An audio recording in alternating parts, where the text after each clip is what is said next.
Mic check. Mic check. Our victory is near.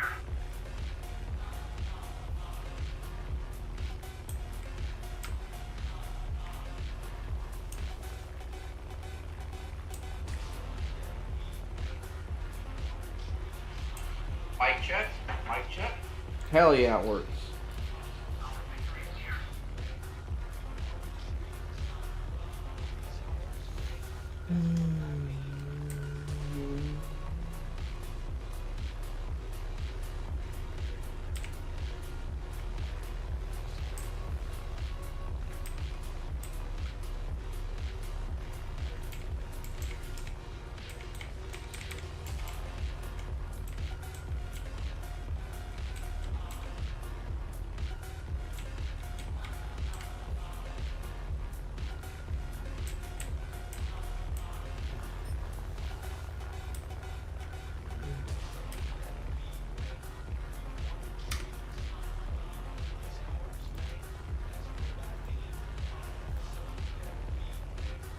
Nice stat pattern guy. Okay.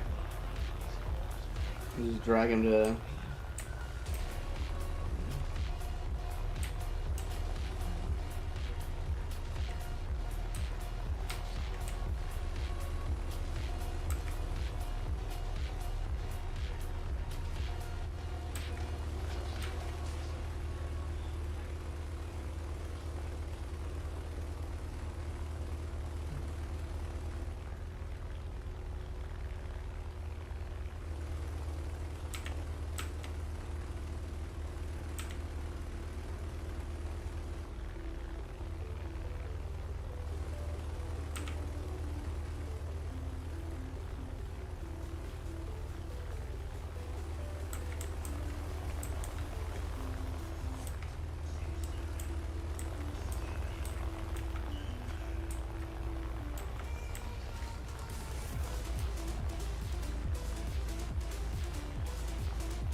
I can't aim worth a shit.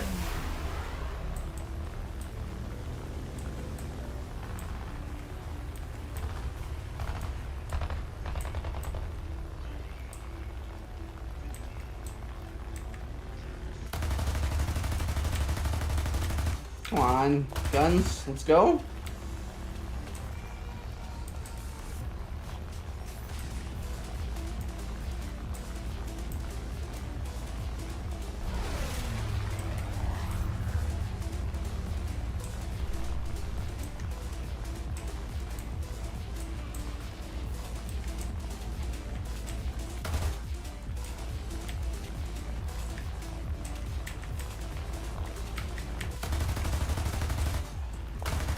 One of these days I'll fucking remember how to aim at an ARB.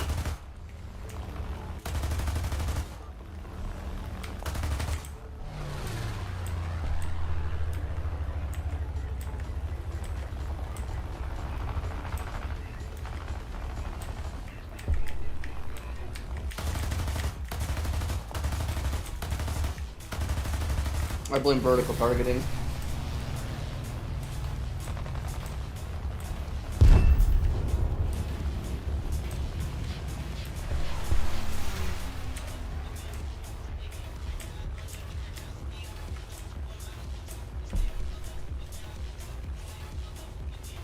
Hey Squish, have you looked into how the AIM 120C5 compared to the AB? We obviously had a ton of bugs so far. It's hard to keep track of it's good, min, or bad. I have not looked because I think it's the same as it was on the dev server where it didn't move the needle at all, and I just don't think that it matters. The 120C5 right now is a complete nothing burger. Also in Sim, all the spotting is like still kind of fucked, and I am doing AirRB to get Silver Lions to buy my MiG-29G and F-18, F-15, all the crap that I have on my other account that like I just haven't bothered playing. So right now, I think the 120C, fucking mid. Who cares? It literally doesn't matter. And go get some howitzers. Fucking genius, man. Genius 190 there.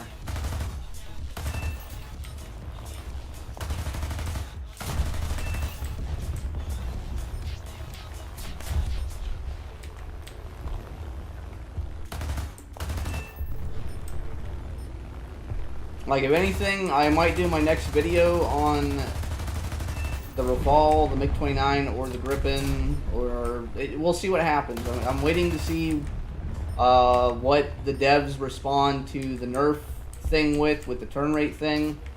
I could milk it, make like 3 videos on it, but I'm tempted to just wait for the one. You know, to get like the whole saga out of the way in one go as opposed to 2 or 3 times. But I also don't want to, it might be more than one. Let's see if we can beat this guy vertical. Let's go vertically. Yeah. I'm Robert Ernst Johnson. Stalling on my guns, please. Stalling on my guns. Holy fuck, let's fucking hit this shit.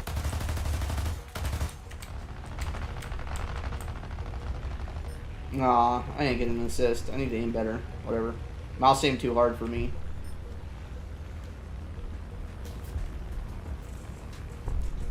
I mean, you get a lot of people who are going to say it's better at certain ranges. It effectively makes no difference.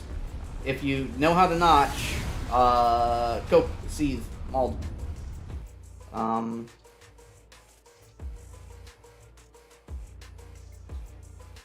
But I don't know. I've got so the thing right now is I have my whole entire schizophrenic spreadsheet of nightmare crap. And I'll get around to getting to it. But I think I have to make a video on the Gripen flight model before I make a model video, a video on the MiG-29 flight model, before I make a video on the Su-27 one. Because the problem is I have the math now. I just don't know if the math actually fucking works. As in, I don't know if the mathematical outputs, how they relate to the real life outputs, and from what I've seen, the method I'm using of like gathering data via like public small scale wind tunnel testing, I don't know that directly translates to what you would predict in real life and what you'd predict in the game, because wind tunnel tests are done at basically, yeah, they put a wind tunnel model in there and they put it at the right angle of attack, but also when you put fucking 9 times the force of gravity on a plane, some weird shit happens to the wings where they start to sag and shit, and that's going to change the geometry of them and that kind of thing. So it's kind of like, we gotta still trying to figure out the efficacy of actually doing it that way. But I'm not doing that right now. Like a lot of people mauled about the 29 flight model being either accurate or inaccurate, and I think it's a little bit of both. But it's not like some fucking conspiracy of like Gaijin's artificially nerfing my nation because it was too good. I think that's like a really unhelpful, like kind of standard to have, because number one, it's not consistent across the board. Number two, anyone can cherry pick instances where like their nation was artificially nerfed into oblivion because my TA-152H doesn't obliterate every plane in the game in 3.5 turns. And that means Gaijin hates me. I was like, come on, fucking, like, let's be fucking honest. Like, Y'all just want to fucking blow shit up without having to try.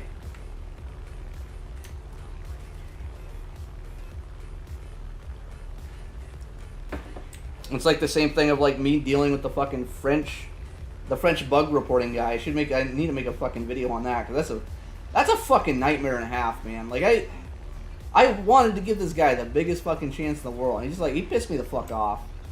In all honesty, like, it's just kind of like I gave him the info on the bug report I made, the info about the how in the video the guy, the bingo fuel warning comes on, which in and of itself isn't necessarily the biggest thing in the world, but the bingo fuel warning comes on, and then when he's landing, he changes it, and you can see that he changes it from 800 to 550. It's literally right there in the video. And now, do we know what 800 or 550 means? But presumably it means kilograms, but it doesn't say explicitly. But I gave him this info like fucking 2 weeks ago, right? Or a week and a half ago, and it's fucking the 20th of June, whatever the fuck that was. Gave him all this info, and he's like, well, I don't actually do the flight model reports, and whatever. And then like fucking some dude makes a post on the forums with the bingo fuel warning on the Rafale that's landing on a carrier, and it shows the kilograms. It's like, aha, see, this means that bingo fuel happens at half fuel. I'm like, no, motherfucker. I pointed out that it's adjustable like 2.5 fucking weeks ago, and like, you just said that you looked into it, but it's really obvious that you didn't even look at the fucking video that I sent you of the HUD footage that they were using, because if you did, you would have saw the guy fucking adjusted it. And it's like, it's so fucking stupid. It's the dumbest fucking shit in the world.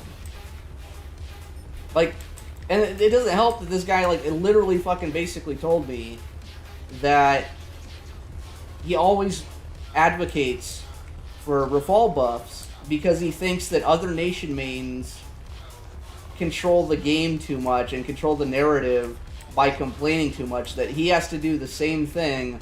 Otherwise, if he's not loud, Gaijin's going to forget about the Rafale, and then it's going to be irrelevant. So he made, like, his fucking thread about the Micah needing a buff fucking 2 times, even though he knew that, and he told me this directly, that the R77-1 or the AIM-120C was not going to make a fucking direct impact on kind of, like, the outcome of games. And it's like, well, dude, you're just doing fucking kayfabe. You're doing fucking stupid pro wrestling kayfabe bullshit, social engineering bullshit, for no fucking reason. Like, you just think everyone else is fucking stupid.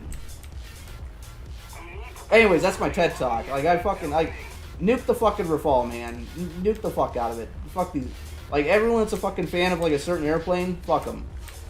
Like, I just want the game to be, like, playable and balanced, and, you know, like, people to be able to, like, not necessarily have fun, because fun is when I kill people, and the more I kill people, the more fun it is for me, but, like, there should just be, like, one plane that just gets to shit on everything by virtue of, like, a bunch of horse shit.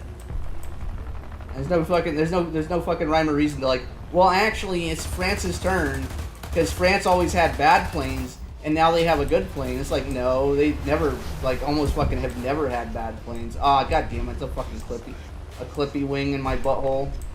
I don't want a clippy wing in my butthole. Let's go up again.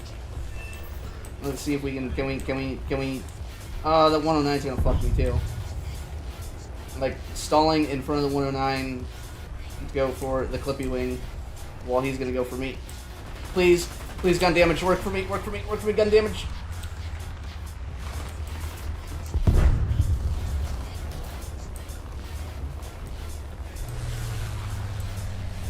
Chinese K4, let's go.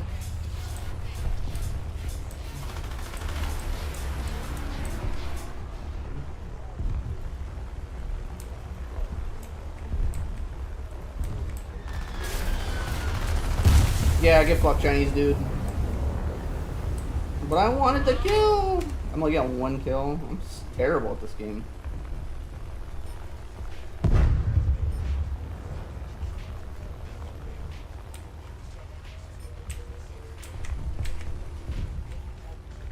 Alright, go and do the old strafety strafe.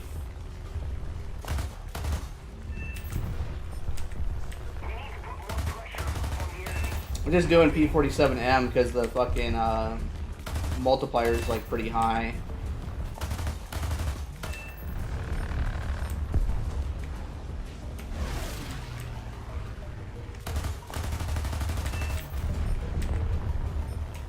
Make them explode.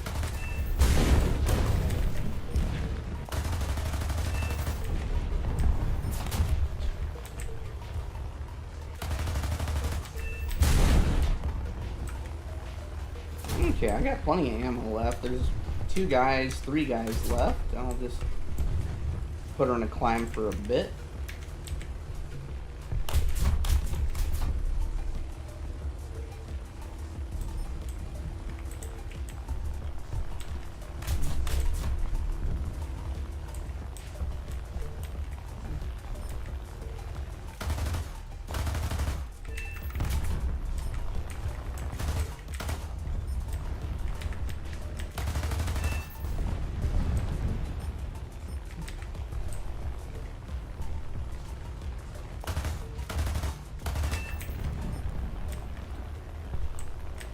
Okay, let's see, let's check the chat here and then get exploded.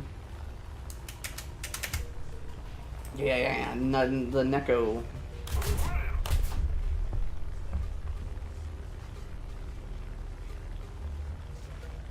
Mr. Lulopolopolo.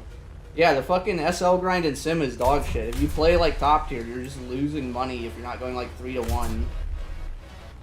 Like, I will make more money in this game just playing badly. In like fucking 15 minutes, I'll make in like 2 hours of SB. No, come on. They put the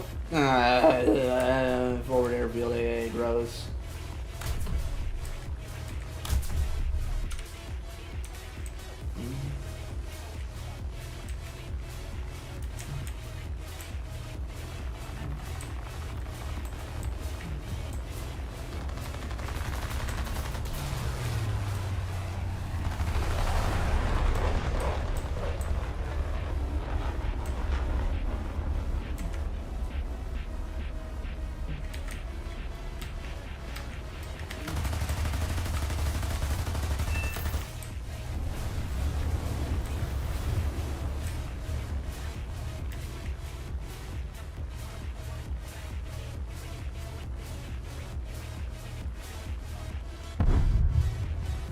I mean, the Micahs got changed with the fucking, the high off bore sight buff, so they're even better than they were before. You can, like, literally just shoot them from the notch with IRST, by toggling the radar to track memory, and it works. Like, it's... The best plane in the game literally got better, like, this patch. It doesn't matter, because they made the missiles, like, not do damage, and then they fixed them, but nobody is playing top tier sim. Or it's, like... Not nobody, but it's like it's very few. You don't actually see a lot of Rafales. It's mainly SU-30s and then F-15s and F-2s. But it's overall, it's like I'm not streaming it because it's boring. It's boring as hell. It's boring as hell to play right now. Although that might be just be for me like overplaying it. I don't know. Like the duels that I've had recently have been a lot more exciting. Oh my god, this guy's gonna fucking... RRB, go back to base, back to base. Let's see, is he like cracked KD? No, he's... Whatever, buddy. You can play your fucking mid-movie, I'm gonna strafe some ground targets.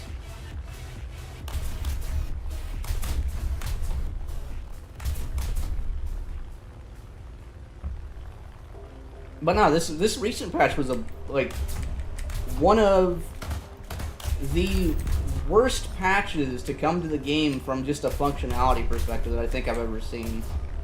Gameplay wise, the jury's out for me because I don't play ground, so I don't know how the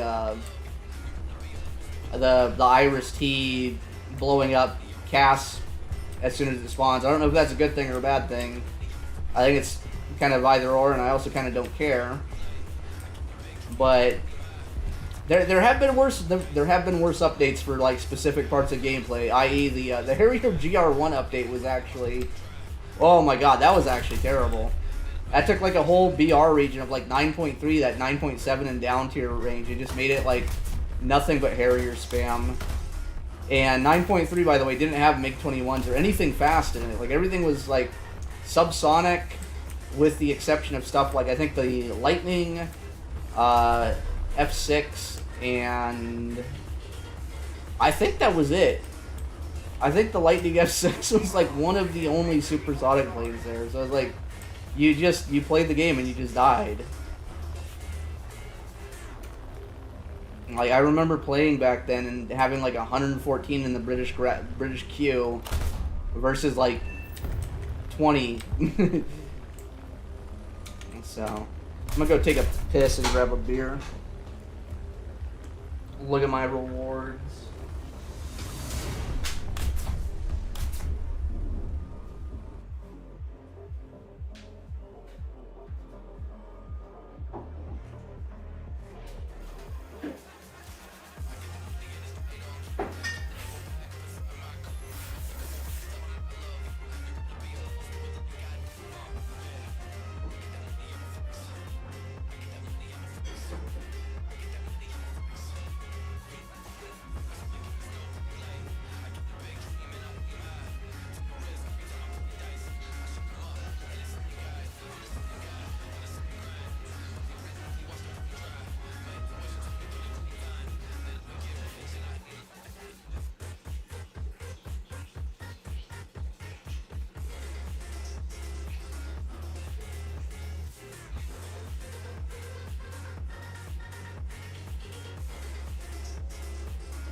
Beer. Gonna drink my beer. Gonna look at my 71,000 silver lions and then drink my goddamn beer.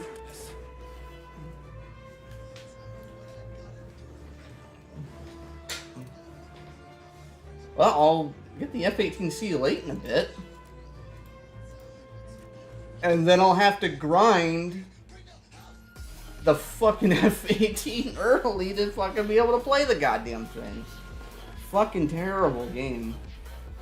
Whatever, I'm just trying to get the MiG-29G. I think the 29G spot's gonna be the GOAT.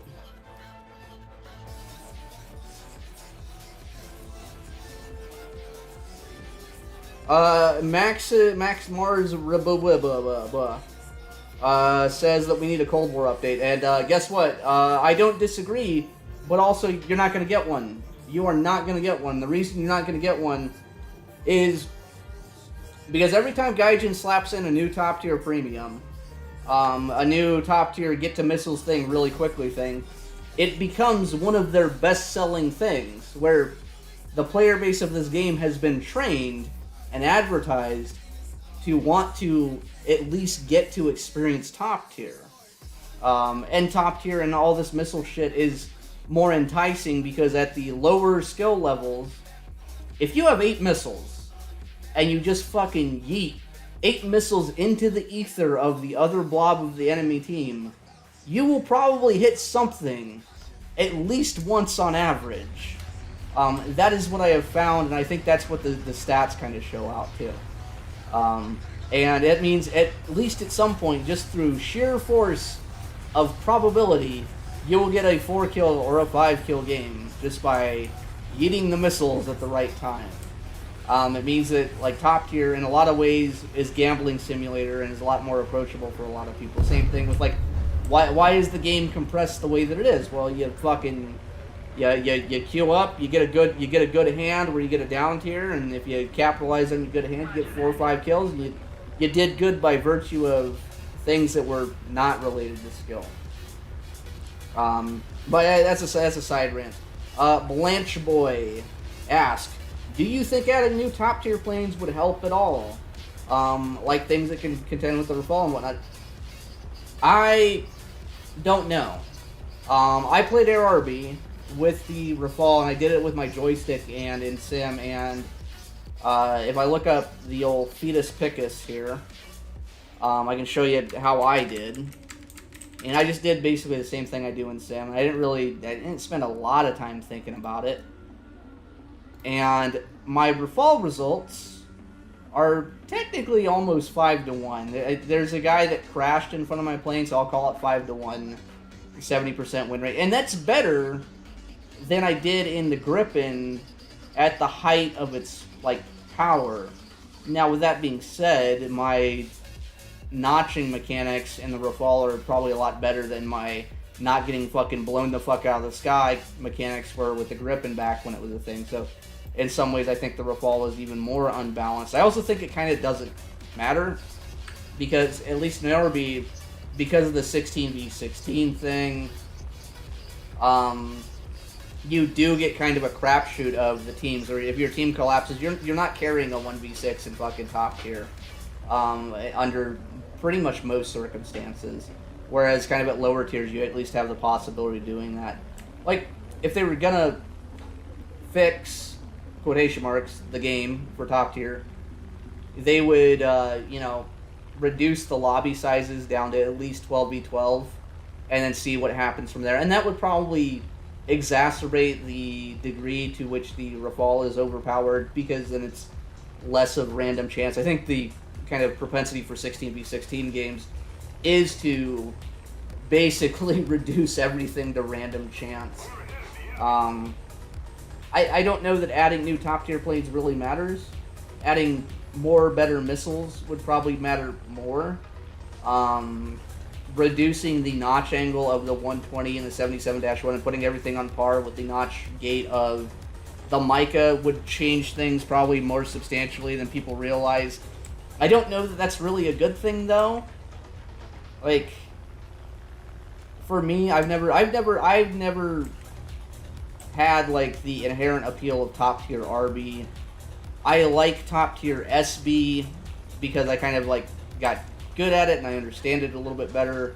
It's a little bit slower for me, but at the same time, the reason that I'm good at it is because like a lot of people that we play against in Sim like aren't good, and can't like do the notching thing quickly enough, so it turns into multipathing and kind of a crapshoot as well. So I don't know. I think the biggest thing for Sim to kind of balance things out would be something like the F-16 Block 70, where basically America gets a plane with the electronics capabilities that are on par with the Rafale, and the same thing of like, okay, if they fix the Eurofighter radar, like add priority track to it so that it's like a step above the mechanical radars where all these fucking dudes quit fucking complaining about it and actually play their fucking magical UFO bullshit plane. Then maybe, but I mean, it's always gonna be a fucking shit show. It's fucking War Thunder. Who gives a fuck? Like, I care more about like really like minutia things of like, let's reduce the turn rate of a plane by 1 degree per second because it will make it more interesting in a 1v1 dogfight. And to me, that's important, and it's important just because of like a realism aspect of it. Although in kind of totality, I don't think that it necessarily makes a difference in like the balance of the game per se. Let this guy fly by, and I'm gonna go for this Yak 9, I think, because I think if I'm smart, I might be able to jump down and clean up that shit. But if I'm gonna get fucked by this guy and going vertical, I might not want to do that. So.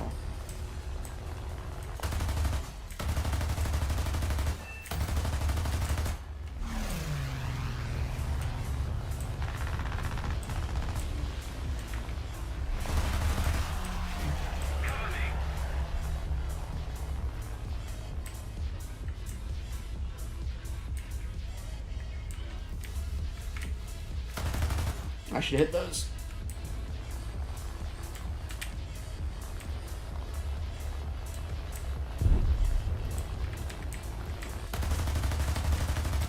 Come on, buddy. Let's go. Let's go, magical 50 gals. There we go, magical flamer 50 gals.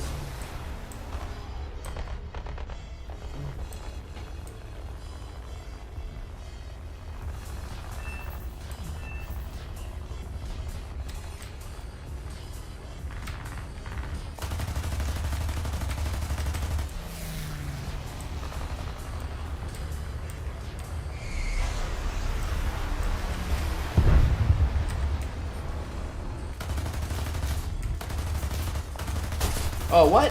Oh, okay. Whatever. No, I got blown up. I'm bad at the game.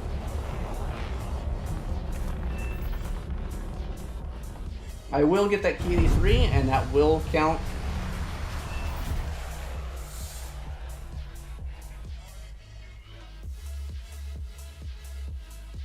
Colton Johnson asks, is the P38K worth it? I don't know what the current monetary value is. I would say overall it's worth it. It's worth having. It doesn't come around a lot. It's a pretty strong plane. It's kind of a wonky plane. Because you have, like, the, insane climb rate. But you have kind of, like, all of the drawbacks of the earlier P38s where you don't roll very well and then you compress really badly at high speed. If you learn how to make those models like that work, you just kind of like loop above everyone, stall them out, and then bounce in on top of them and blow them up. If you run into a guy that knows what he's doing, he's gonna keep diving below you and trying to compress you, and then it can be like kind of like a pain in the ass and like we're kind of a stalemate. But I don't know. I think it's worth it.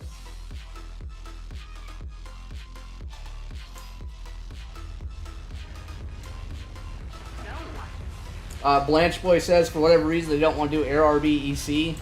You do not want Air RB EC. I'm telling you, you do not want it. You do not want it at top tier. You do not want it in its current, like, iteration of how the game would play out. Because the way that the game would play out is one team is going to push the other team's spawns, the other team is going to lose half of their players, and you're going to keep respawning and getting blown up as soon as you take off. That's the reality. That's what EC really comes down to in practice. Like, a lot of people think that, oh, you know, it's going to be great. Like, no, you can't. Especially because what Gaijin would do is they would add the EC economy to RB EC where you wouldn't make any fucking money. Like, the only rooms that would make money are rooms where basically fucking nothing's happening in them. Where it's just running back and forth farming AI. It'd be fucking dog shit. Like, everyone, the problem is grass is always greener on the other side. And I'm telling you, someone who, like, plays in that fucking grass, as a game mode, that shit is fucking dog shit. Same thing with, like, all the tanks and shit just spawning below the ground. Fucking abysmal. You get a fucking bad team in EC where it's all bombers and shit. And if you added it to RB, where you can actually fucking hit people and turret gunners aren't, like, you know, kind of like a 50-50 chance, be dog shit. Fucking imagine a 5.7 6.0 game where the whole entire enemy team is just JU-288Cs. That would be your experience for an RBEC game, to be honest. It'd be fucking horrible.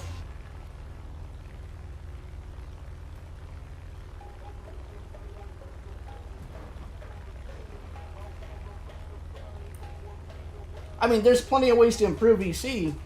One, they haven't done it. Two, everyone says there's ways to improve it. Every time there's an improvement, there's always kind of a downside to it, too. A damned if you do, damned if you don't thing. Like, for instance, if they had fucking Patriot missiles to sim EC to protect the airfields, well, you change the problem from you're getting bombed on your airfield as soon as you take off to now you just have dudes that are launching missiles from inside their fucking SAM protection and then turning around where it's just kind of like RNG long-range fucking crapshoot where that's fun for about 2 hours and you're like, oh wait, this actually like also isn't fun. Like if you played DCS and played like any of the like big servers, you'll realize really quickly that like I'm like, oh wait, this is not fun. Or it just doesn't have the you don't really have the ability to make like game impact in those games that you can like in like RB. Like RB, you come in, you fuck like 3 people up in the beginning of the game and they don't get to come back. That's a pretty big deal. Oh, that's HW. That looks like a fucking I think I recognize that dude. Whatever. I'll go fly to the fucking Strike Master and hold down the bullet trigger. Take him down. Never. You'd be like, duh, duh, duh, duh, duh.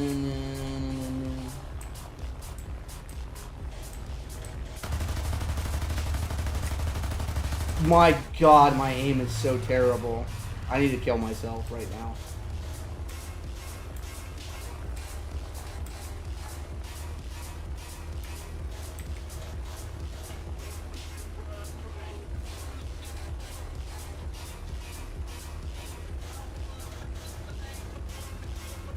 I mean, Sim is not popular, and people keep asking for RBEC, and I think the reason they don't do it is because it's impossible to balance the economy in a way that like actually fits their business model. And I also think it's one of the reasons they don't do it too is like this player base is impossible to like actually please. You do one thing, and one side will be upsetty spaghetti, and you do another thing, and the other side's upsetty spaghetti. I think the reaction to the new SPA is like a perfect example. It was like you have like cast players going, no, this isn't fair. I get blown up as soon as I spawn. And then you got fucking SPA players saying, well, just spawn a tank, bro. And then you have SPA players going, well, now AA needs to spawn outside of the fucking map. Or we need to be able to spawn our bullshit outside of the map. Because tanks are coming and fucking us up before we even get set up. It's like, well, they just spawned a tank. Like, what are you upset about? You're getting countered by the thing that you do. It's like, no, I shouldn't be countered. Fuck everyone else. I should get mine.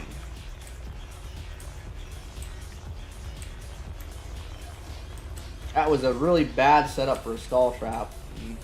That Frigor.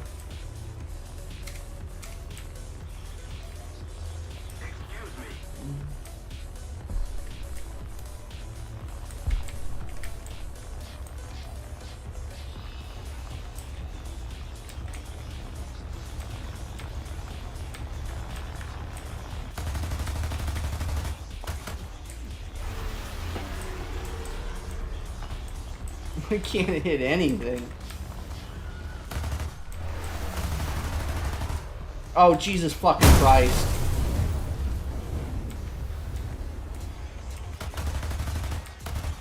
Alright, maybe I can, like, redeem myself here.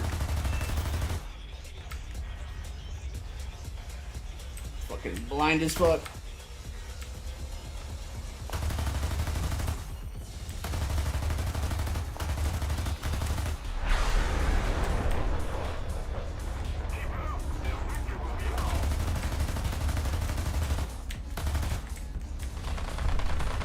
Alright. There we go. We're on the board, fuck it.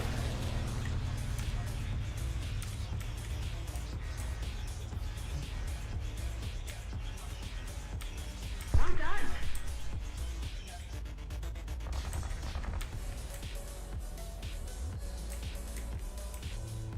The 1 KB monster.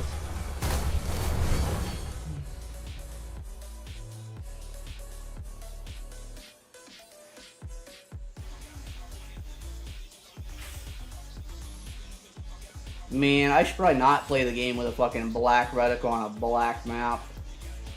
Oh, I can buy this? Oh. I'll select a crew later. Okay, so maybe I don't have to grind this? Maybe?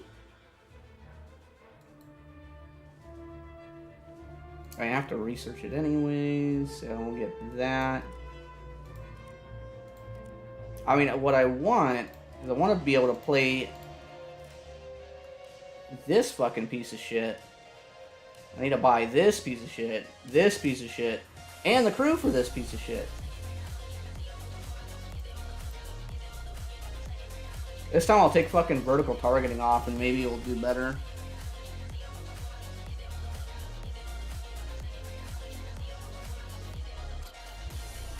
My face when we add naval sim and during confrontation.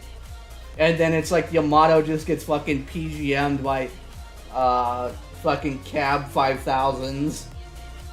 And be like, yeah, I want a naval sim. Not like that. Not like that.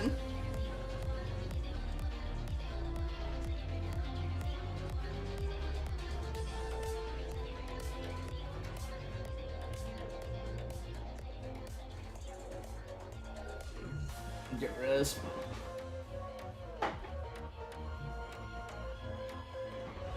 Baby, here we go.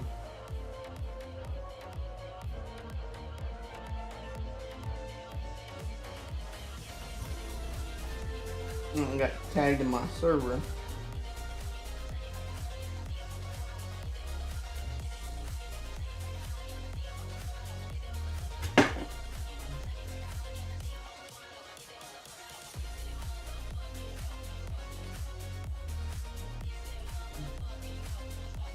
Alright, and Bourbon Street. Oh, I gotta turn on vertical targeting. Surely that'll make me not dog shit. I'll go that way.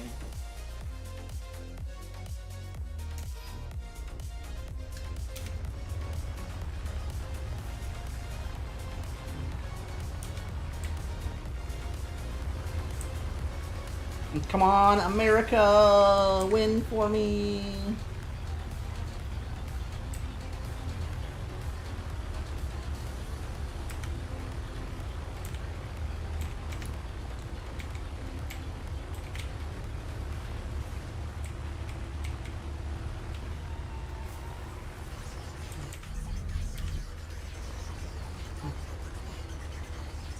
Might have to go to Sim.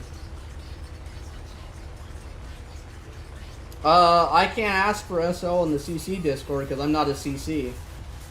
I did the application and the guy was like, yeah, that looks good, and then ghosted the fuck out of me. So I assume I'm not allowed into it, which is all the better for me because I can be like impartially say, fuck them.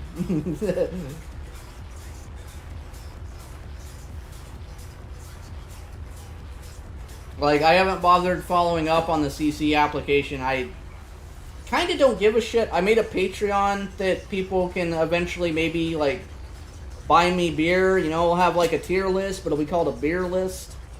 But I still need to figure out how the fucking Patreon works so that people can give me money. But it's not a super duper priority. I might do like a Greg's Airplanes kind of thing where if you give me money on Patreon, you can have access to the documents I stole from the British MOD or something. Although I might just make all that shit public. I gotta probably go through and rehost the documents for the Eurofighter that they're using into a Google Drive that I can just like, here you go. Yeah, you're in my server. Here, you can look at this thing that says that the Eurofighter is dog shit or okay or whatever. But I mean, the thing is, my services can't be honored for the Rafale nerf because we don't even know if it's gonna fucking happen. I think at this point, it's not so much that I'm getting it nerfed because I think Gunjob made an internal report as well, and mine just kind of got added to his, from what I understand. But I made mine so the devs would have to like provide a public response as opposed to, yeah, we looked at it internally and go fuck yourself. Now they can publicly tell us to go fuck ourselves, which is better. It's not a lot, but it's better. But at the same time, like, I don't get credit until at least it goes through. And if anybody gets credit, you should give fucking old Peapot credit for actually looking at the HUD footage and going, hey, bingo fuel, guy adjusted. Like, and, I kind of think that my gut feeling is one of two things. Either A, it goes through and they fucking nuke the flight model back to what it was when it was, like, barely losing to Gripen. Or B, they don't nerf it, and they're basically like, throw their hands up there and like, guys, we're fucking tired of dealing with this shit. We honestly don't give a fucking flying fuck. Just fucking cope, seethe, and adapt, and I don't know, fucking shoot them down better next time. But it could go either way, because they might be fucking sick and tired of like the bug reporting community and the French fucking side of things, just like, you know, like, no, our shit needs to be the GOAT at everything possible. Give us the ability to shoot a missile out of our asshole that will fucking obviously destroy a PL-15 or whatever the fuck. And like, they might be sick of that shit too. So who knows? They might have burned their bridges somehow. But it's neither here nor there. I could go for this LA-9. At 109 is a good target. I'm gonna go try to blow up this LA9. This LA9 looks like he's like trying to bomb or something.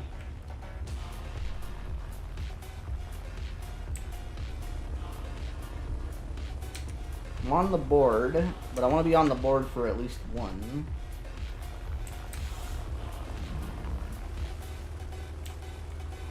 You know, my team's winning too hard.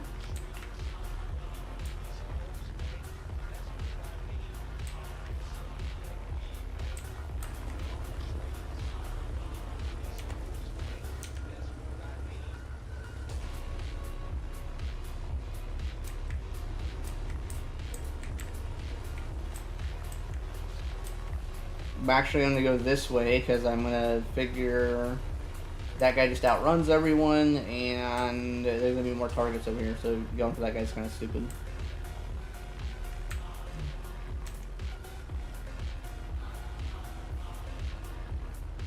But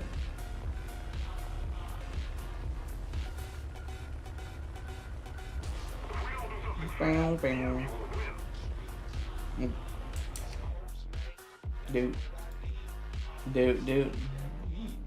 Audio. Okay, cool. Audio output capture still working.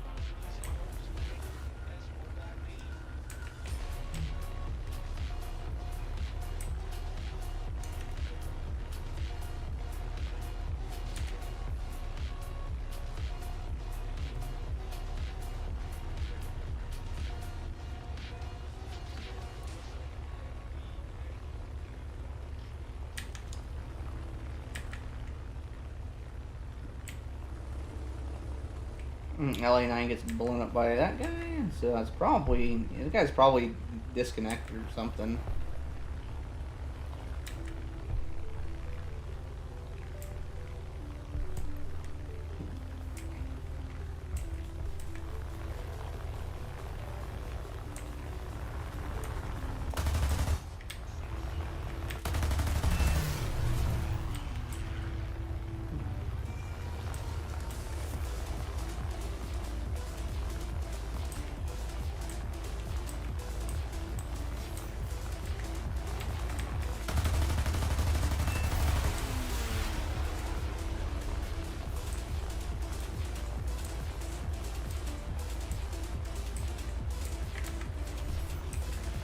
Hey, he's going slow enough that I might be able to hit him.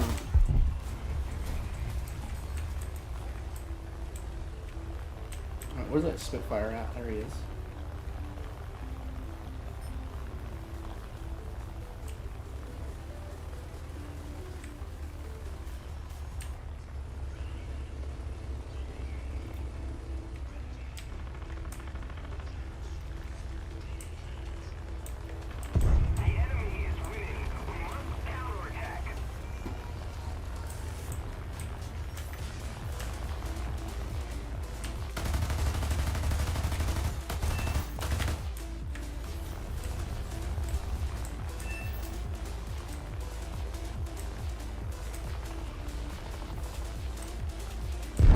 Yeah, let's go.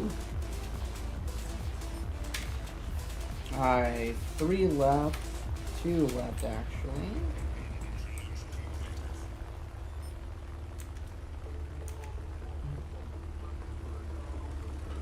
One left.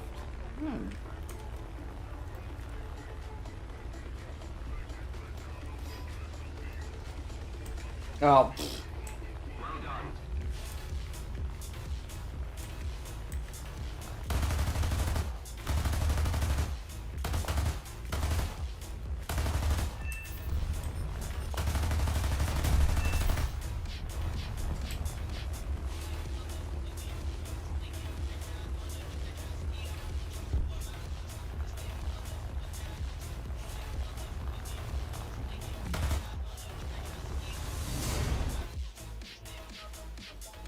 SL modifiers like a bunch. Let me do a double check. Like I use this thing a lot because it's blue, and the SL modifier is 705% with premium, which is pretty good. I think I might have maybe 1 or 2 things that might be better that I don't play. Russia, no. The British. This one is. Oh, this one's fucking 1140. What the fuck?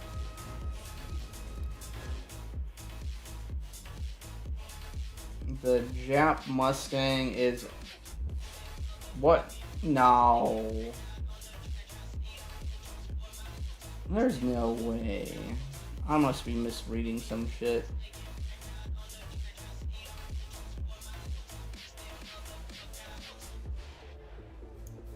This thing has a lower SL modifier than this thing over here. That makes like no fucking sense.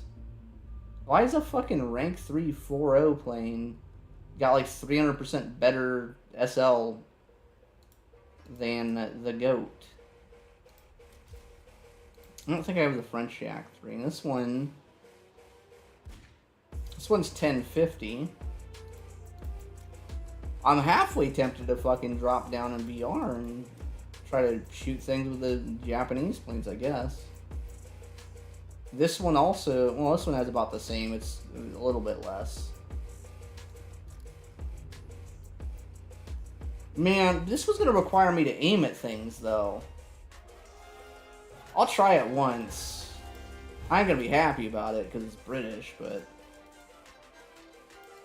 Oh, never mind. I think I see what happened. No, it's a 675%. Okay, because it fucking switches the game modes. Okay, we're going back to the good thing.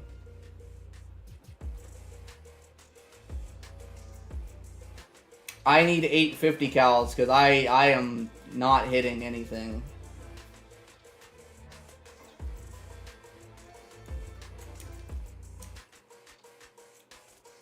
Let's see. We gotta go on the Ace Patrol.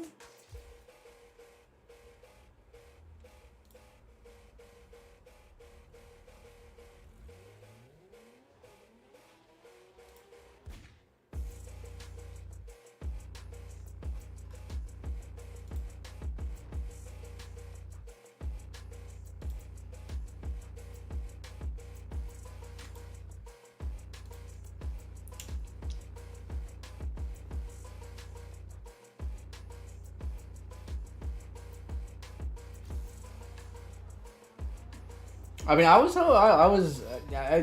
knew this fucking. Usually when I grind SL, this thing's kind of the GOAT.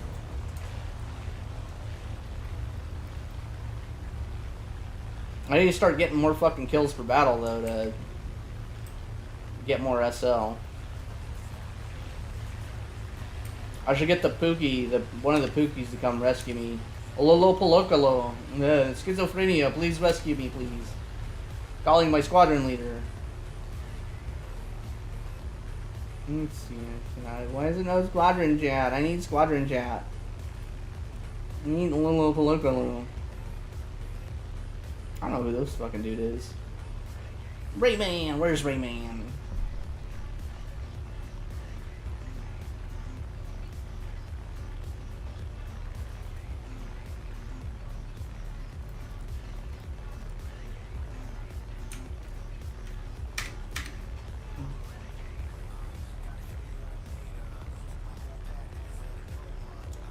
Let's see, my opinions on all of the guns. I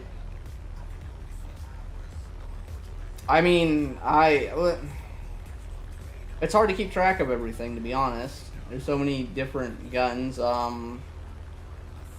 The best prop guns are still the A&M 3s. If they buff the Hispanos with the fucking filler thing they were thinking about doing, maybe they'll be pretty much just as good.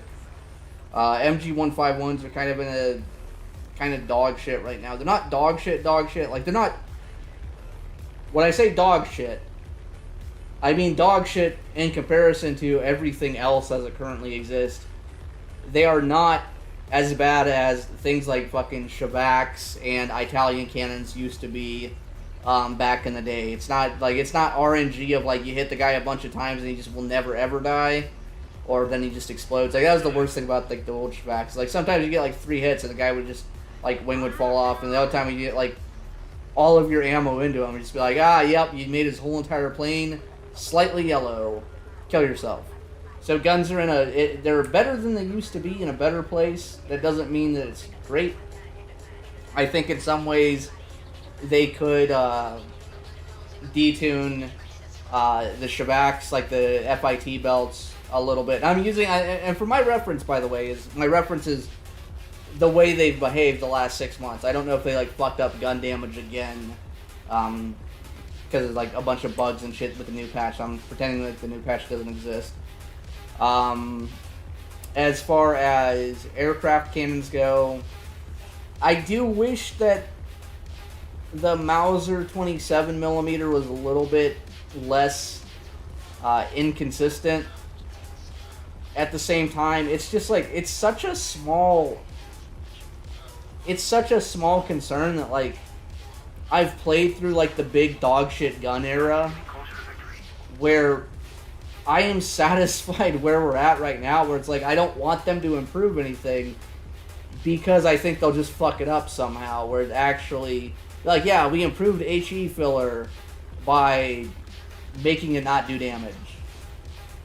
So for me, a lot of times, like, yeah, I'll take it. Like, MG151s, I wish they were better. I wish they made planes explode a little bit more consistently, brought them up to more on par damage-wise, consistently, at least feeling consistently. I'm getting fucking blown out of the sky, aren't I?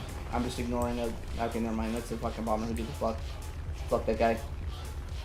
Like, I wish 151s were a little bit more consistent, but it's kind of like, to me, it's a small ask, and for the game mode I mainly play, which is Sim, it's a super small ask, because, like, 151s are fine. I was going to make a 109F4 video, like, I had, like, a game where I went and got, like, 22, 23 kills and, like, fucking 1 death, and just kind of, like, flew in and shot on everything, but, like, they could stand to detune some stuff, they could stand to uptune some stuff, but overall, I'm okay with it. It's as good as it's ever been. That doesn't mean it's perfect, but, like, beggars can't be choosers.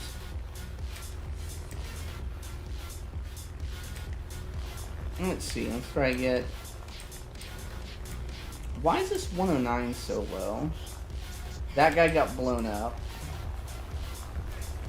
So I gotta...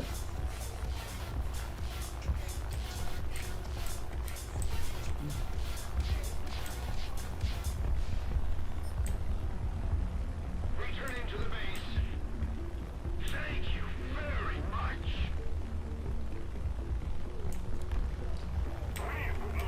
38's gonna go up, and then Yak 3U's gonna try to follow him, maybe. Or Yak, fucking, this guy's gonna drag this guy directly into my face.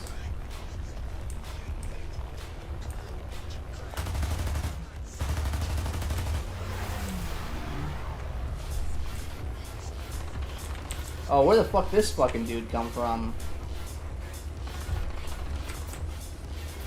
Let's just drag his ass up. Surely our team will hit him. Surely our team will hit him.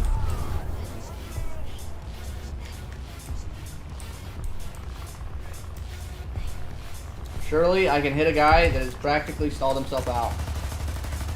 I can. I'm back. Bomber Rescuer. Let's go.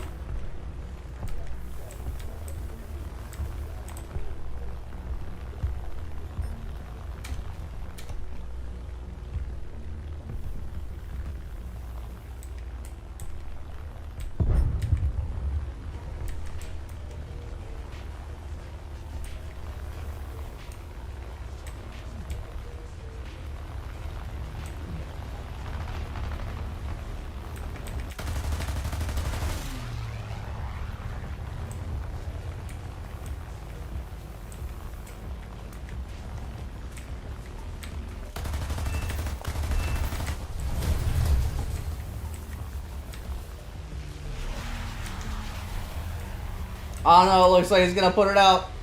He's gonna put out the fire. You can't put it out.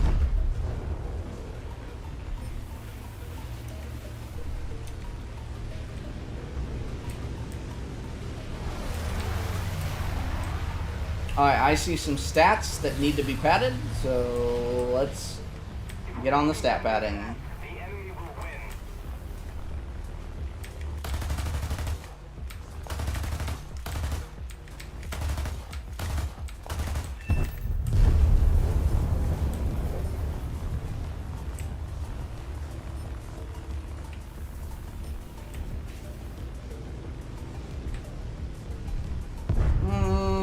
let's see. Let's go with.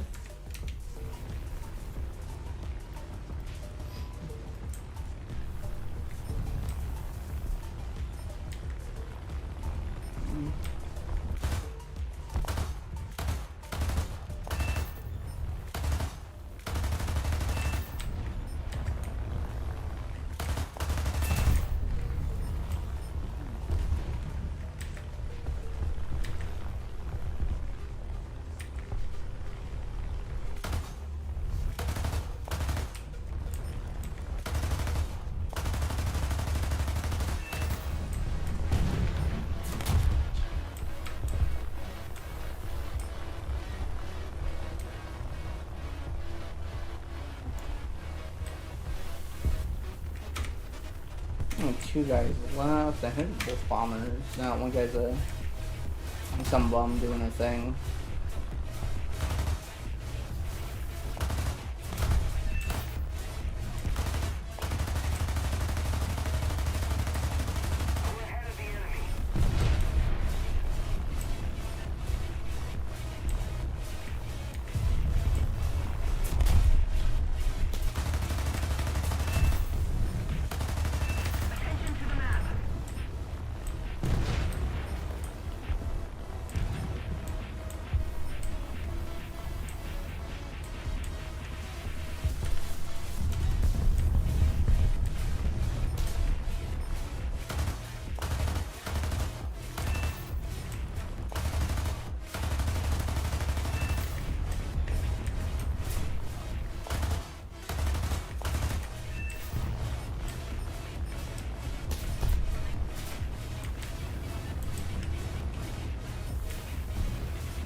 Okay, all out of blammo.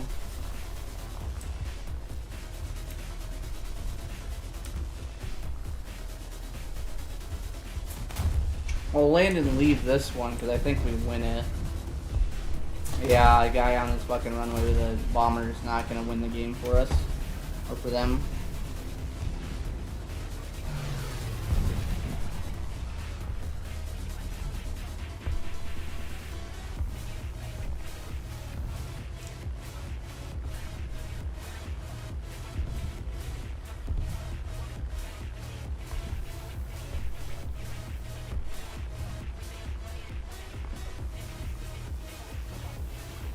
Alright, I go to the bathroom.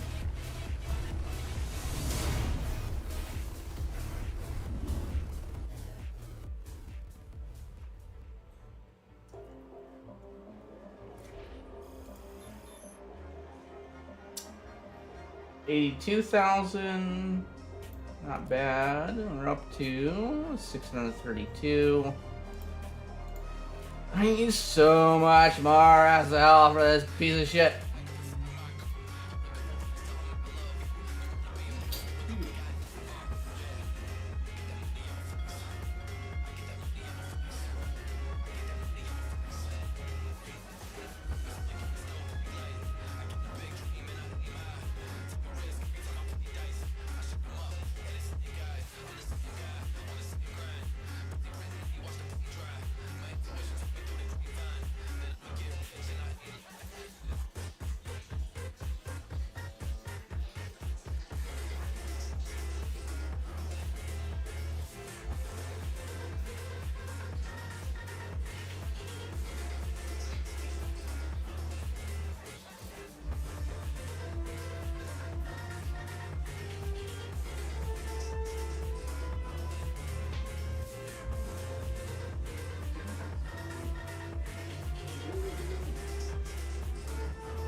Okay.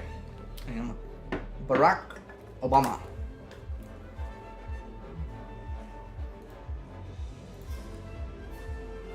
I need to change this.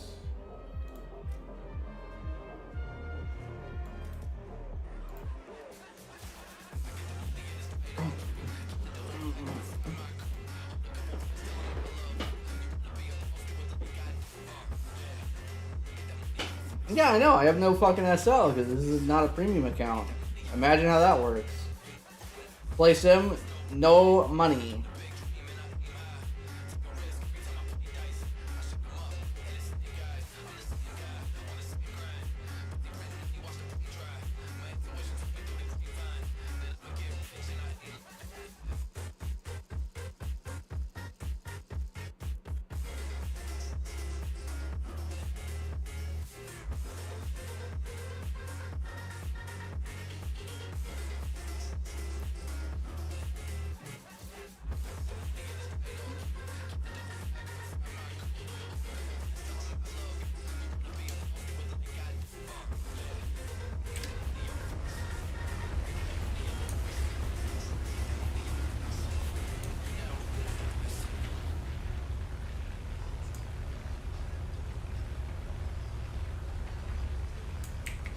Okay, I think this might be the last game for this stream. I'm gonna probably switch over to Sim, let my phone charge a little bit, drink another beer, and make sure this guy named Ace, who stat pads in Sim, is not allowed to play the game.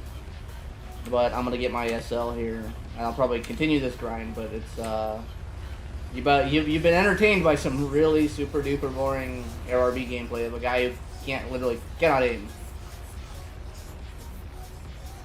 One of these days, Alice, one of these days.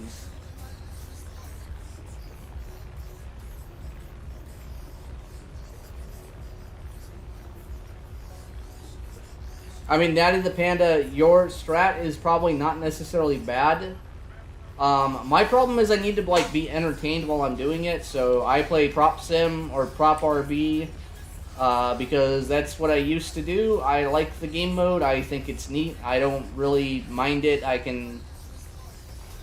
have the right amount of brain stimulation to do it, and not the right amount of boredom to hate it. So, like, if I did the F-15E bomb the fucking bases thing, I'd just be like, this is horrible. I'm literally just not gonna do it.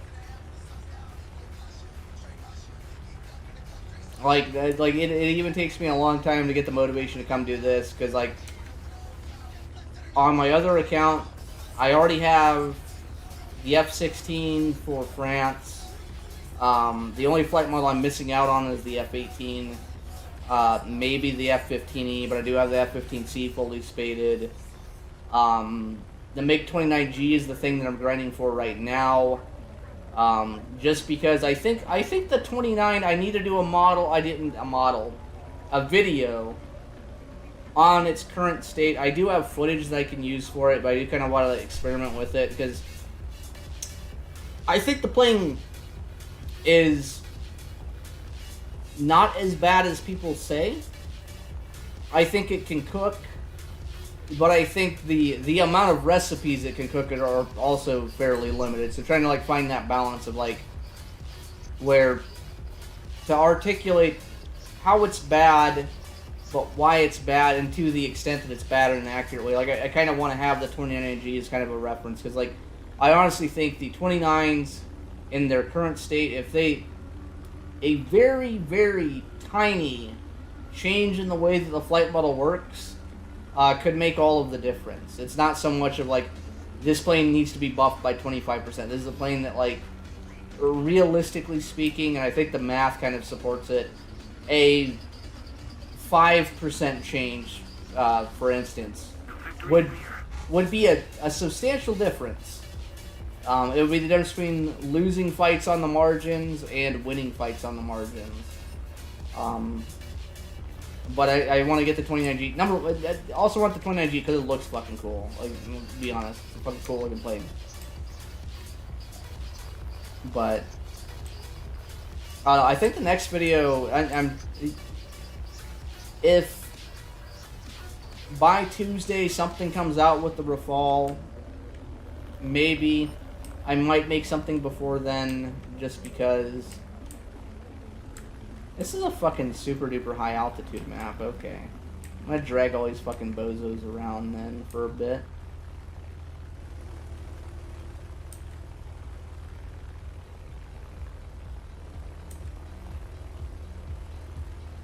Like, I know Mr. Spitfire wants to play the game.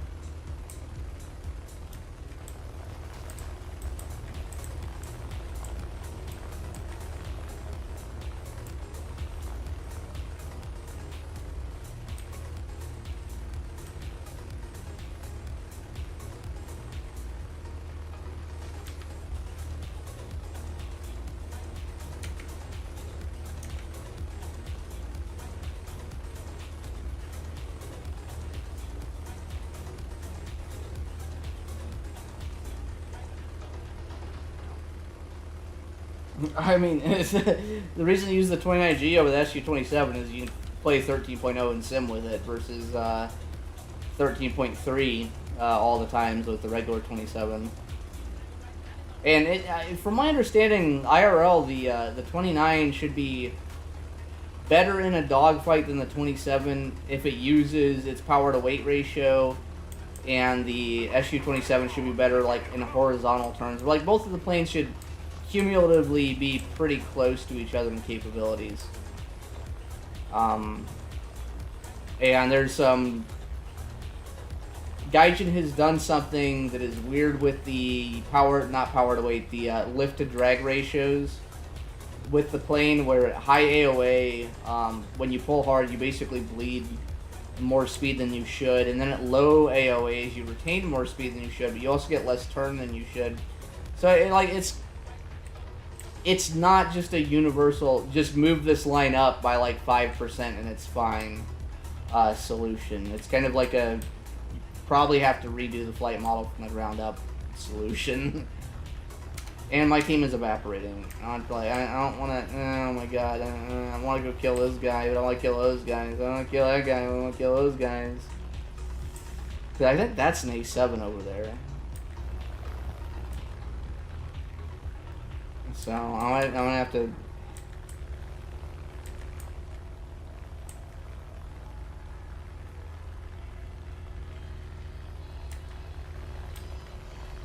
This dude's at a bajillion speed.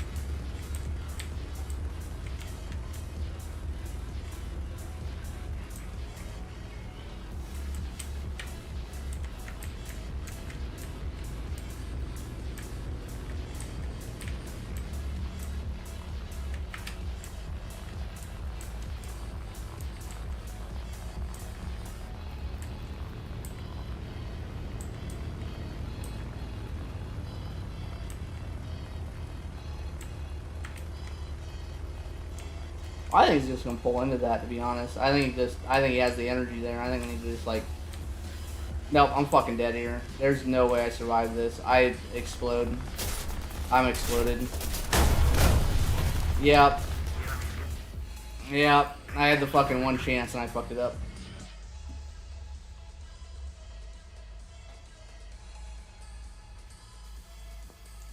I had one chance and I boned it. I'll do one more. I'm gonna end on a good note, goddammit. I'm gonna end on a good note. I had a chance, I could have blown him up, and I just didn't blow him up. I didn't blow him up, I should have blown him up.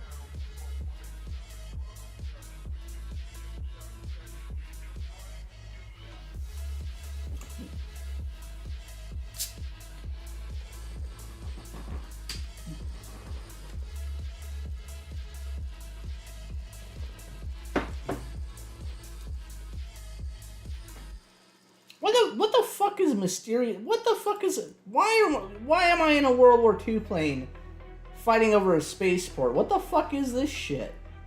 We got fucking Bon Thai, Rufaleg Thai. We got all the fucking Chinese restaurants here. What the fuck is this?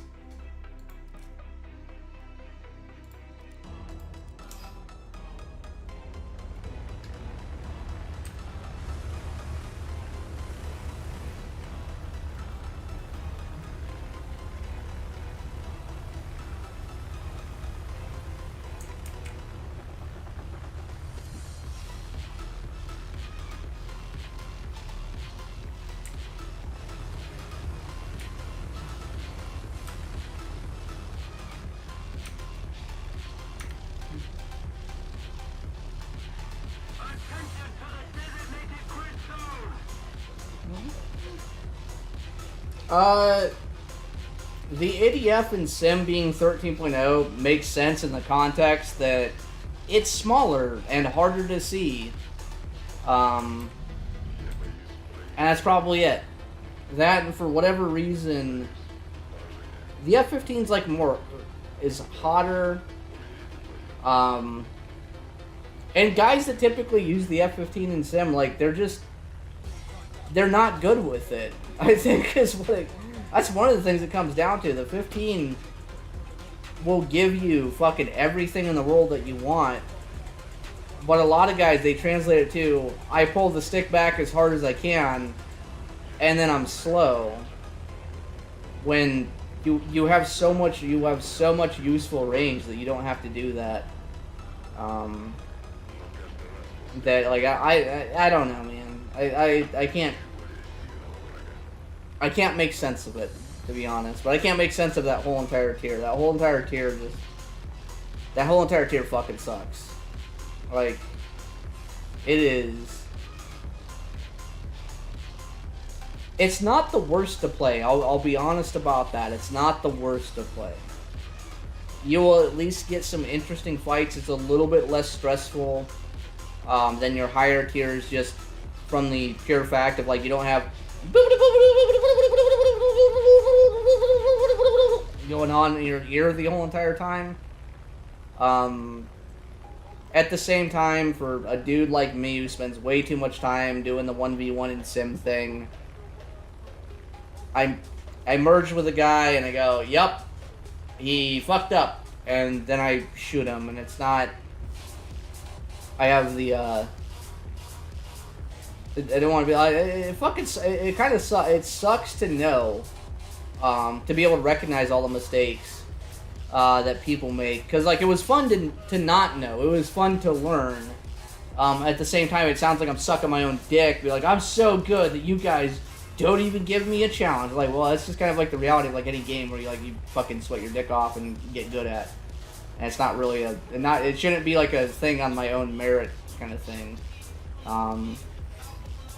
But at that tier, especially with, like, some of the premium stuff, with guys being able to just buy their way into it, to me, a lot of those fights just aren't interesting. Like, I'll do a MiG-29 thing, and I'm probably going to get footage where I just kind of, like, gun people out of the sky. And I will gun people out of the sky because the 29 doesn't retain energy, and I can actually use that to my advantage against most people that in their first 2 turns, they'll actually shoot out in front of me.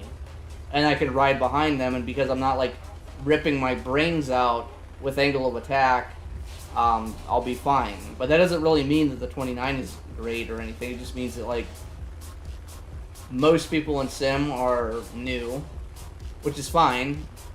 But also most people in Sim are used to winning in kind of the same way that you win in ARB, which is the equivalent of, like, you go to a dogfight and I put the cursor on you, you put the cursor on me, and we let the planes do their thing, and whoever flies into the guns first, that's who wins. At least for, like, a lot of people. It also kind of leaves us, like, this false assumption that, like, once you get good enough to win against the average Joe in the 29 versus 16, you're like, oh, the 29 is really good. I'm like, no, you just learned a little bit. As soon as you run into a guy in the 16 that knows as much as you do, or a little bit more, you cope and seethe. Like, this guy doesn't realize that he held more speed going into this, so I'm just gonna, like, hold down the trigger there.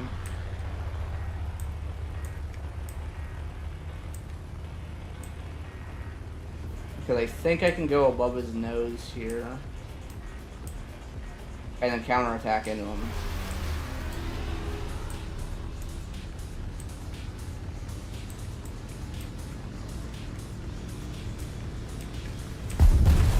Or he just gets exploded by a friendly. Whatever, works for me. I think that's a perfect. I think that's, like, a pretty good example. Like, that guy, like, didn't do anything necessarily, like, the wrong thing, but he just, like, didn't realize I was going slower. I used the fact that I was going slower to my advantage. Granted, I only got 25 points because I sucked, but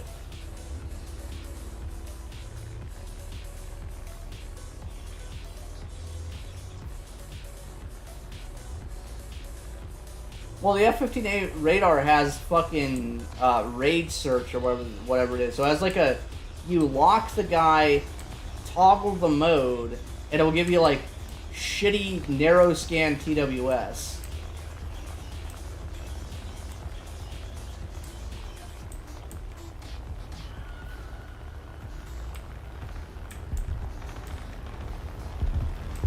Man, I get these guys set up and then fucking I can't even get the fucking kill.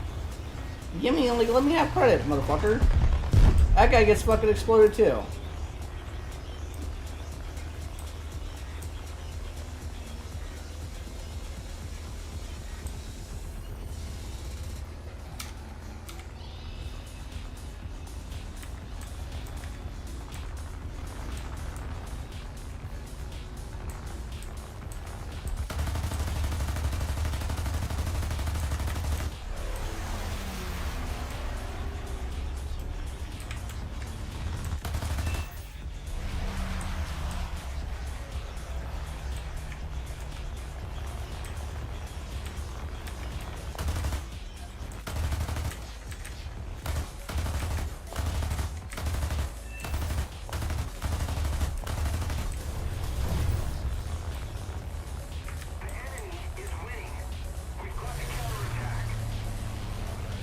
Hit the ground, hit the ground, hit the ground. Fuck you, Bob. Making me shoot again. Showcasing my impeccable aim skills.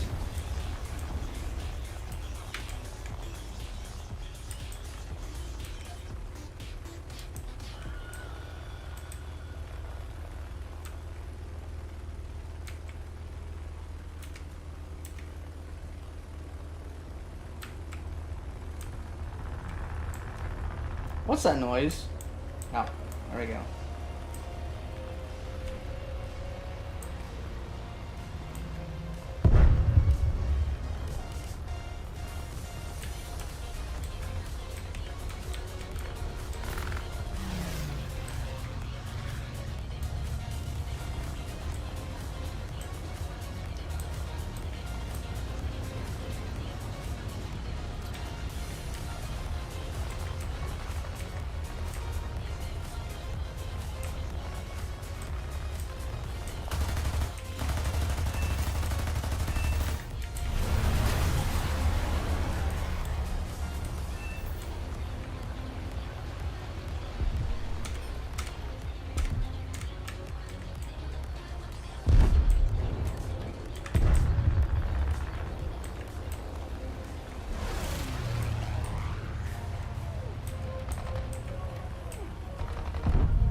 Yeah, he's dead. Kill him.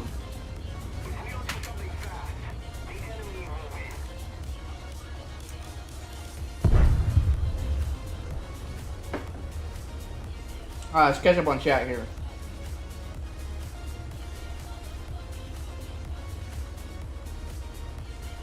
I mean, I think the F-15A should have got TWS when it fucking came out. Like, I think there's enough evidence that some modification of it received TWS that, like, it would have been fine. Like, it would have been a huge quality of life thing for Sim. At the same time, I'm not super upset that it didn't have it, because playing MiG-29 SMT against F-16C was ass. And making the 15A as good as the 15 or the 16C in Sim would have been it would have been real. It'd been fucking turbo dog shit. At the same time, like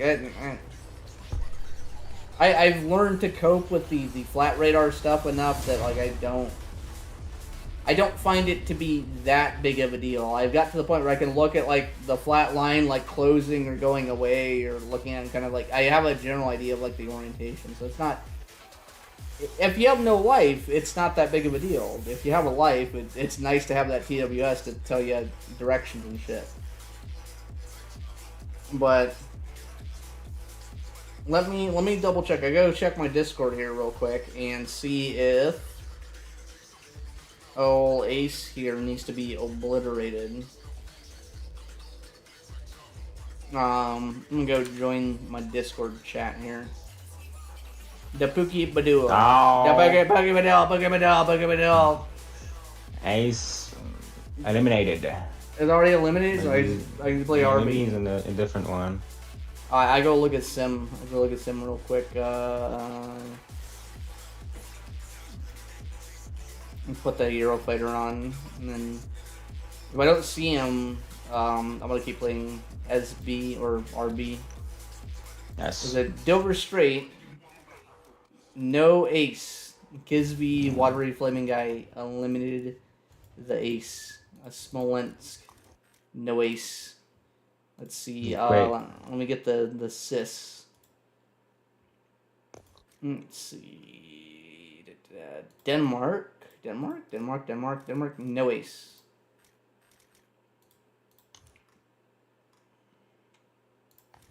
Alright, Sinai, no Ace. Vietnam, no Ace. Let's see. Morisby, no, that was never going to be an Ace anyways. Another Denmark. I already looked at this one, but we'll look at it again. I think he's gone. I think the mildest form of opposition made him quit. So I think I go back to grinding Silver Lions. So bye bye. Okay. Bye bye.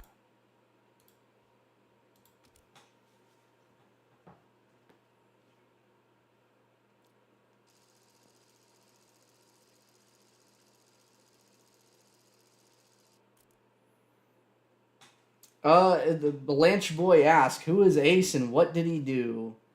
Ace is this guy who, it's ACE, all capital letters. He's got some, like, spaces and some shit in his name.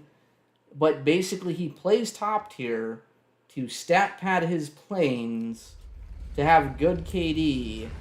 And the way that he plays is basically, like, purposely sets up maps that are like easy to win on. So like for him, Dover Strait's a big one, where if you are on the blue side of the map, the carrier spawns inbounds. If you're on the red side, it spawns out of bounds, and he'll just bomb the carrier for the ticket win. But he'll also like sit near his base and he'll shoot like any of the AI that he can. So he has like these like really, really impressive stats, like 20-1. 10-1, 30-1 KD, but he's fucking dog shit at the game. And because he cares so much about winning, we've almost made it a bit at this point that whenever we see him, we'll just go join his game on the enemy team and like blow up all of his runways so he can't respawn, or just win on tickets, and he'll just quit the game. Like most of his, like a lot of his losses are just from us just being like, you know what? Fuck this guy. Like, fuck him. And I think, like, the first time we played against him, like, number one, he, like, fucking made us waste a bunch of our time because it was, like, Afghanistan's, like, 4 versus 1 because we blew up his team. And he was just, like, running back to base the whole entire time. It was basically, like, if you've seen the worst of the 6th Army, just imagine that, but top tier sim. And there you go. That's what it is. But it's like, nah, fuck this guy. Let's see if I can...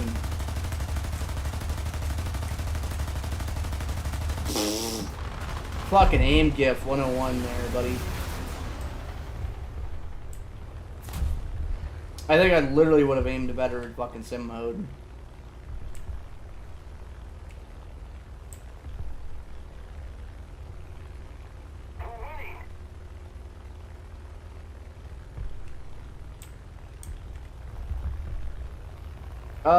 Mikey Plays is asking about the F-14s. I see the question.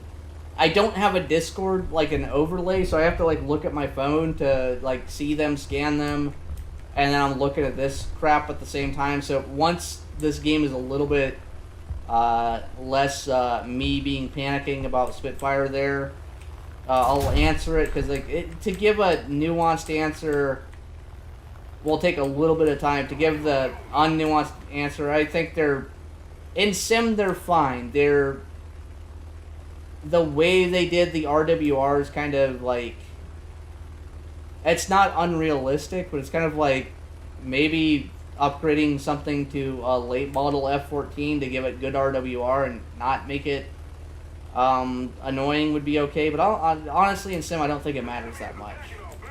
Like, the F14 in sim is a reasonable counterpart to a MiG-29 and a MiG-23. Like, it sits between the two. That's where it should be. It's overall fine. Let's see if I can... I'm gonna do the dumb thing and dogfight a clipped wing Spitfire here. Nope, we dodges that. Keep those fucking flaps out. Maybe we can get into him here. That'll kill him though.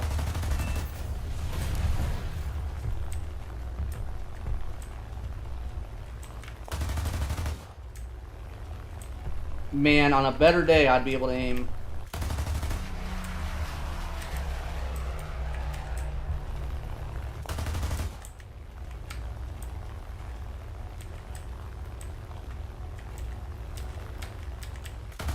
God damn, what the fuck? I am so bad at this game.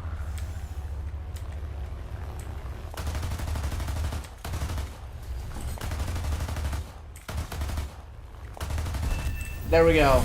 Target destroyed. Exploded. P-47, better than Spitfire. Confirmed here. If anything for the F-14s, though, it's weird because for the Iranian one, they added the R-27 whatever the fuck to it, even though the Iranians, which are not super duper trustworthy, said themselves that we couldn't make it work with the AUG-9 whatever the fuck radar, so whatever.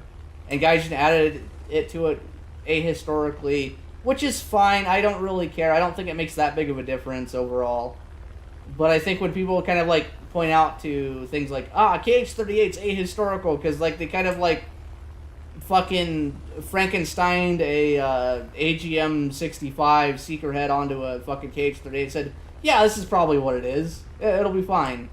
It's like, well, that's actually like pretty consistent with what Gaijin does. It's actually like, it's not inconsistent. It's actually pretty fucking consistent, unfortunately. And so like, I personally, I don't play the BR where the F-14s matter enough to care. I've played the Iranian one a little bit. I played the American ones quite a bit, but not recently. In Sim, the fact that the RWR, like, fucking sucks is a pretty big deal. The fact that radar doesn't have, full, like, it has TWS, but it has TWS head-on, not regular TWS. That's not the biggest deal, but it means that, like, you have a bunch of handicaps that you have to work against that if you can get beyond them, the plane is really good. At the same time, most people don't have the time to do that. Therefore, the plane overall is okay. You can make the argument, well, if everyone was good, the plane would be bad. And it's like, or the plane would be overpowered or whatever. And I'm like, well, the reality is not everyone is good, and not everyone is going to take the time to be good. So overall, I think it's fine. I think it's fine. I don't give a fuck about the F-14s, to be honest.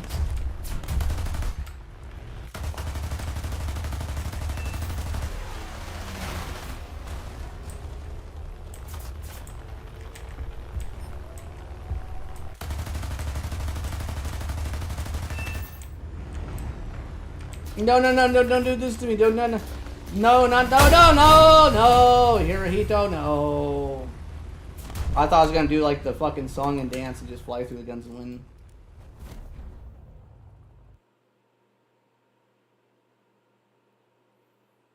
I mean, the Fakor stats, what's funny about the Fakor stats is not only are they made up, it's like, kind of, my understanding is the opposite of what the Iranians actually did, which was when they basically slapped a Hawk missile on it, which is what the fucking Fakor is they try to make it more maneuverable as opposed to longer range, but like, I honestly, like, I don't care that much. Like, I'm not, like, as much I'm like, this is a perfect example of American bias. Like, you can pick fucking 3.5 dozen other things that Gaijin has done and be like, this is Swedish bias, or this is Finnish bias, this is fucking Italian bias. It fucking is what it is. I'm sure in some fucking parallel timeline, the Iranians switched out the fucking vacuum tubes in the AUG-9 with fucking transistors or some shit, and crossed the blue wire with the green wire, and fucking made it out of silver nitride or some bullshit, and whatever, the R-27 could work. Whatever, I don't care. It's a fucking Sparrow, analogous, slightly better. Yes, you can't roll it. Are most people dying in RB because they were unsuccessful at rolling a thing they thought was a Sparrow, but it was an R-27 or whatever? I don't really think so. I don't, like, it's easy to get pissed off about it. Doesn't matter. Yeah, maybe, but not really. I'm gonna go piss, though.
Okay, we get back, we drink the beers,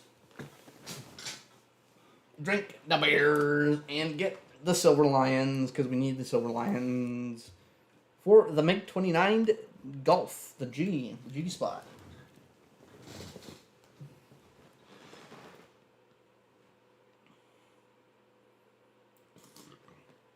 I mean, Mimi says, thank God they didn't go full retard and give it the R-73.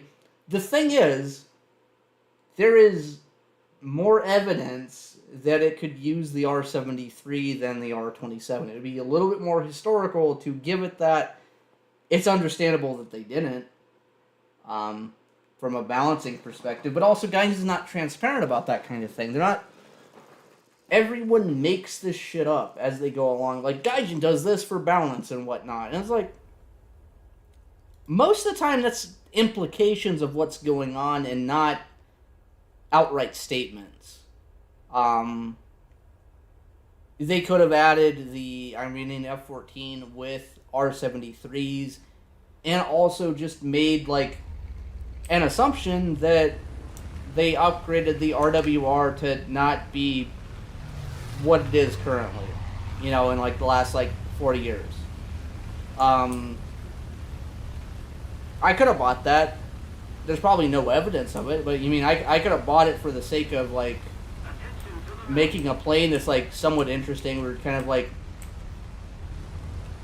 be a little bit higher in BR, but still be kind of, an event plane where it's, it's kind of dog shit, but not overpowered, where instead of adding, the fuck you 90s, where it's, overpowered for 3 months, and now it's probably still relevant in RB. I honestly think that missile's good enough that you shoot it in the blob of fucking enemies, it'll...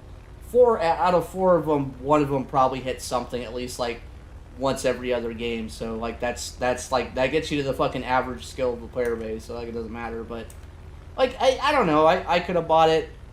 I could also just use like suspension of disbelief and be like, yeah, the Russians helped them retrofit SPO 15 onto fucking F-14.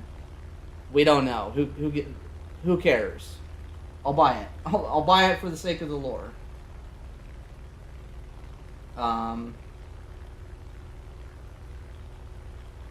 But there's also kind of the counter arguments, like people are like, Gaijin, the game needs to be perfectly accurate all the time, and the more accurate the game is, the accuracy of the game is actually me winning at the game, and the more I win, the more accurate it is. Like the problem with like fucking negotiating all this shit, and this is what pisses me off about being the guy of like the flight model guy, is because the more that I learn, the more that I know that I don't know, and the harder that I have coming to a logical conclusion, and also the more popular my channel gets, the more likely it is that people watch it. The people that watch it, a lot of the times I get comments where it's like a dude will agree with something that happened like 5 to 6 minutes into the video that will be later be disproven at the end of the video, where they basically watch the beginning, it confirms their prior beliefs, therefore it's good, and therefore my channel is great. And it's like, you actually watch the whole fucking thing, you're like, hey, your actual, beliefs are kind of like not necessarily meant to be challenged. Like, this is fucking War Thunder. It's not that deep, but dudes. But like, for instance, I was banned from the fucking the stupid ass. The bug reporting server, not the bug reporting, the data mine server. Because I got into an argument with one of the fucking Eurofighter dudes, and I basically was like, hey, what's your source that it's underperforming in turn rate? Just give me a source. Let me know what it is. Like, show me the evidence.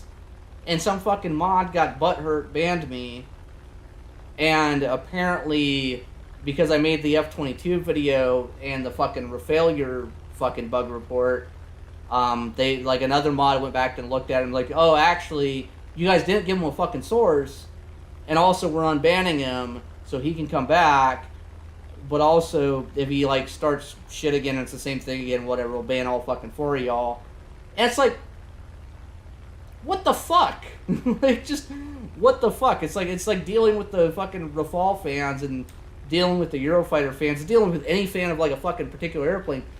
Every fucking dude thinks that their airplane is like the second coming of fucking Jesus Christ, where if Saab says that on such and such a date, Christmas Day, fucking 2017, when it was like 30 below zero over the fucking whatever the fuck Bering Strait, where they flew their fucking plane and it like barely broke Mach 1.1, like, bam, it's Super Cruises, we need to fucking fix this right now. I was like, and you go back and look at it, and like, no, what the fuck? I don't know. To me, it's frustrating. It's fucking incredibly frustrating. Because I'm not unbiased. My bias is like, fuck everyone. I hate everyone by default. At the same time, I like, people watch my channel and they want like fucking want to have their priors confirmed, as opposed to actually kind of like going through the whole entire conclusion. Because like, there's a reason I haven't made like the MiG-29 video. The MiG-29 video, and the Su-27 video, and like a bunch of those other videos, they're not simple. They're not like, it's not just like, yes, here's how it's overperforming, blah blah blah, Gaijin hates Russia, disproven, blah blah blah blah. Like, it's not that simple. Same thing with like doing another Gripen video. Like, I have a pretty good understanding of like how I think they've done the Gripen. And the Gripen right now in its current flight model makes sense, mathematically speaking, which is fine. It'll be an interesting, like, that by and in of itself is interesting enough that people will be interested to see that. Whether or not like being mathematically accurate versus like physically accurate, that's a whole different debate. Because I think that if I do the mathematical thing on something like the F-16, based on the information we know that has been proven. I think we might end up with the math equation saying that it should do one thing, and then the actual like data from real life saying that it actually does this. And that means that in order to correct the Gripen, you would have to assume that the same margin of error, the same kinds of errors, would be present as opposed to the F-16. So it's like it's not as simple of like I did some math, here you go, this is what it is. That's why I made the F-22 video first, because there's no fucking reference in the game. I don't have to correct to the game. I don't have to like correct to like what the game does differently than what fucking like actual physics does, and it's purely speculative. And I have like a wide range. I'm like, whatever. This is probably what Gaijin will make it do when it comes to the game, or they'll just make it do like 29 degrees per second. Fuck you, everyone dies. But also they'll just add the good IR missiles where it just doesn't matter really. If we get to the point where we're turning, we just ran out of missiles. Alright, this guy, I think that should be...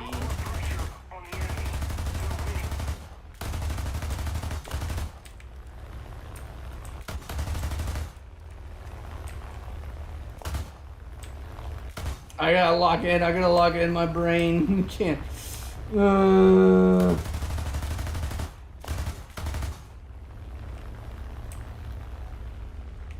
Come on, God of War.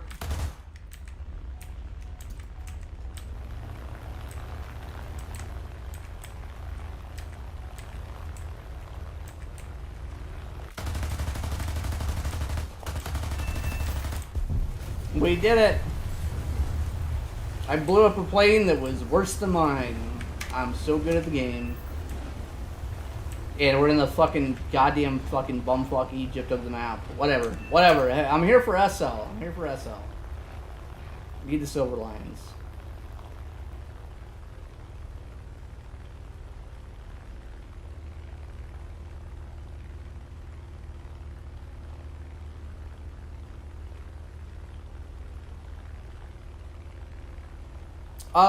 Let's see. Okay. Let's talk to Kisby here.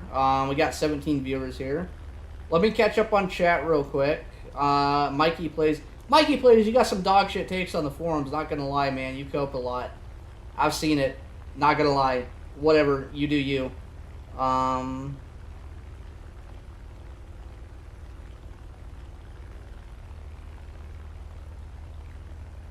Let's see. Forkanai says he enjoys my things like so. I am studying aerospace engineering. I am not to the point where I'm actually doing any aerospace shit. I'm doing basic, extremely basic math stuff. Like I'm doing the prerequisites to being allowed to study aerospace. So it's not don't count me as like a fucking subject matter expert on this thing. I try to like articulate the videos, and when I do this kind of thing, like, hey, I'm not an expert. Like, you guys should, like, know that.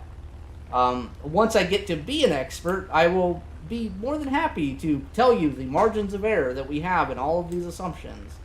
And why the video I made 2 years ago is wrong. It's fine. But we're not there yet.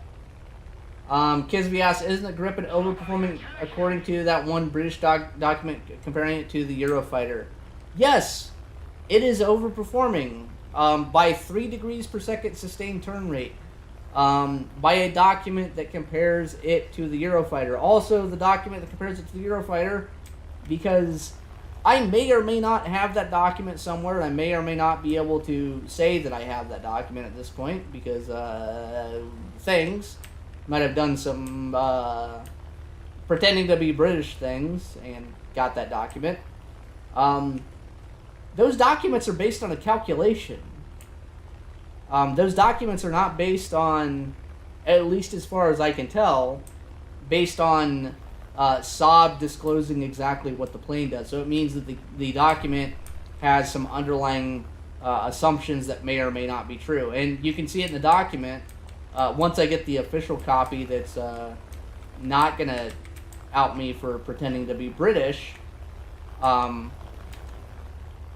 basically, the document has predictions for a bunch of other planes that are in the game, that if you indexed other planes into the game, they just get buffed to, like, oblivion. Like, Imagine if the Su-27 received 2 degrees per second increased sustained turn rate compared to what it already does in the game, that is already around 1.5 degrees to 2 degrees per second compared to what it's supposed to do in real life according to its manual. Means that indexing on that document would basically nerf a bunch of NATO planes and then buff the Russian planes, which would go over like a turd in a fucking punch bowl at a Greek wedding.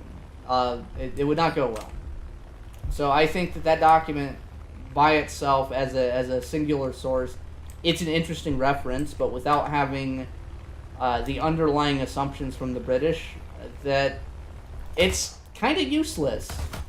Or if it was going to be useful, you would have to index the other planes in the game according to Ministry of Defense documentation, which would mean the whole argument that the Eurofighter flight model should not be indexed to MOD calculations is, I don't know, kind of dumb or silly. So it's kind of like, well, did the Eurofighter meet the sustained turn rate expectation? And the answer is maybe. We don't actually know. The document that the guys that are pro-Eurofighter are using to claim that doesn't actually claim that. It just mentions that it met a bunch of other expectations, so therefore by proxy it should have met the other one, which if you worked in any kind of government accounting, government office kind of thing, you realize that, like, actually that's not true at all. like unless it explicitly states a thing, that you can't assume the other thing is true. Or at least you probably shouldn't. So, at the same time, I do have a lift to drag model analysis of the Eurofighter, and there might be a case for improving its performance. At the same time, likewise, improving its performance could also probably happen just by virtue of reducing the angle of attack limit from around 29 degrees down to 24, because you would have to squeeze in the same amount of performance that it currently has as far as sustained turn rate into lower angles of attack value, which would increase the energy retention potentially. I haven't done the deep dive yet. I haven't gone there yet. But I'm also, like, not in a hurry to do that or make that argument, because, like, that argument, it's not necessarily hard to make on the surface. To get into the details of it, though, is messy. At the same time, likewise, I did a little bit of digging on the Gripen and the F-18 like thrust values, and basically in game they assume a thrust loss of basically nothing for installing the engine on the plane, which means, like, so when you install a jet engine on a plane, you put a bunch of fucking air ducts in front of it, you should lose a certain percentage of thrust, because the air has to, go through a funnel and friction and blah-de-blah-de-blah, friction, blah blah blah. In game, they technically don't really have thrust loss, which means that just by proxy, if the grip and aerodynamics are squared away and they're accurate, if the engine is not accurate, it's still going to overperform by the margin that the engine is not accurate. But making that claim and doing that to do it into a bug report doesn't actually make any sense, because, like, the bug report system, like, says that you can't do things based on calculations, which is fair, because if you do it on calculations, what's going to happen is every motherfucker in the world is going to ask ChatGPT to do it for them. And ChatGPT is going to reference itself, it's going to reference War Thunder forums, and it's going to give you some, like, really fucking bullshit-ass answer where the mods trying to go through the bug report shit, it just isn't going to work. Because I know this because I've gone through this with the AI stuff where I actually do cross-reference. And, like, oh, the AI, like, So it'll sometimes it's pretty good at giving you like the mathematical equation. To give you the rest of the predictions, though, a lot of times it's fucking dog shit. Especially when it comes to War Thunder, because guys will ask the fucking AI thing like, "Hey, why is the TA-152 underperforming in War Thunder?" And it's gonna go through the last fucking 64 copes about the TA-152, and it's gonna just regurgitate them, where you'll get some fucking bullshit. Be like, the TA-152C is slower at sea level than the Spitfire LF Mark 9. And the AI will tell you that. And that is something that is verifiably not true. And the AI will tell you that because other motherfuckers on the War Thunder forums have said that it's true. The AI doesn't actually fucking know. Like, it is a pattern recognition tool, and the pattern on the War Thunder forums, when you put the prompt in, gives you people coping about shit that isn't true. It's going to give you shit that isn't true. Anyways, that's my TED Talk.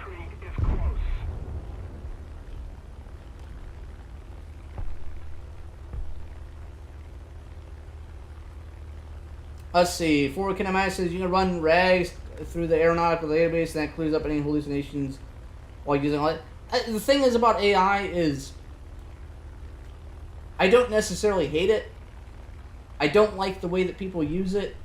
I also, unless I can physically explore a relationship to the extent that I'm happy with, and like can kind of like fuck with the math equation to understand kind of like some of the relationships, like I don't want to present it to people as gospel truth. I think there's value in doing your own legwork, value in like kind of looking at some of these equations going, what's the limit of what they can do? For instance, the equation I used for the F-22, if you put fucking 85 degrees AOA in there, it will still tell you that it turns at like 20 degrees per second or whatever. And I'm skeptical of that. I'm skeptical of that because of the way fucking airflow separates, and I don't think the equation is taken into account the like super duper high angles of attack where like you run the risk of using something beyond its potential of like actual usefulness.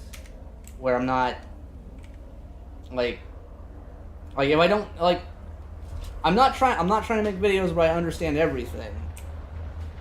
But I'm also not trying to make fucking AI slop where I'm like, I asked fucking ChatGPT in an articulate way to give me this thing.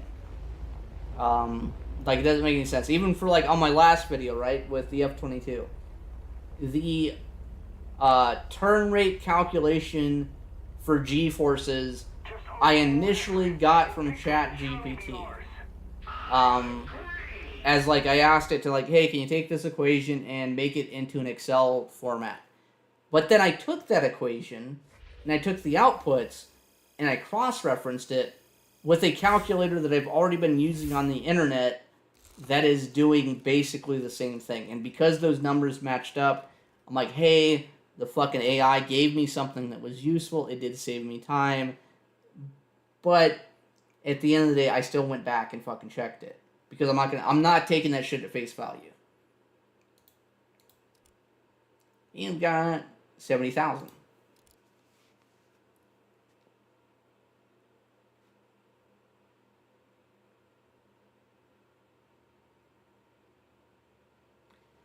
I mean, AI is good for crunching numbers. I think it's good in a certain context. I have reached the point with the flight modeling stuff that I got friends, right?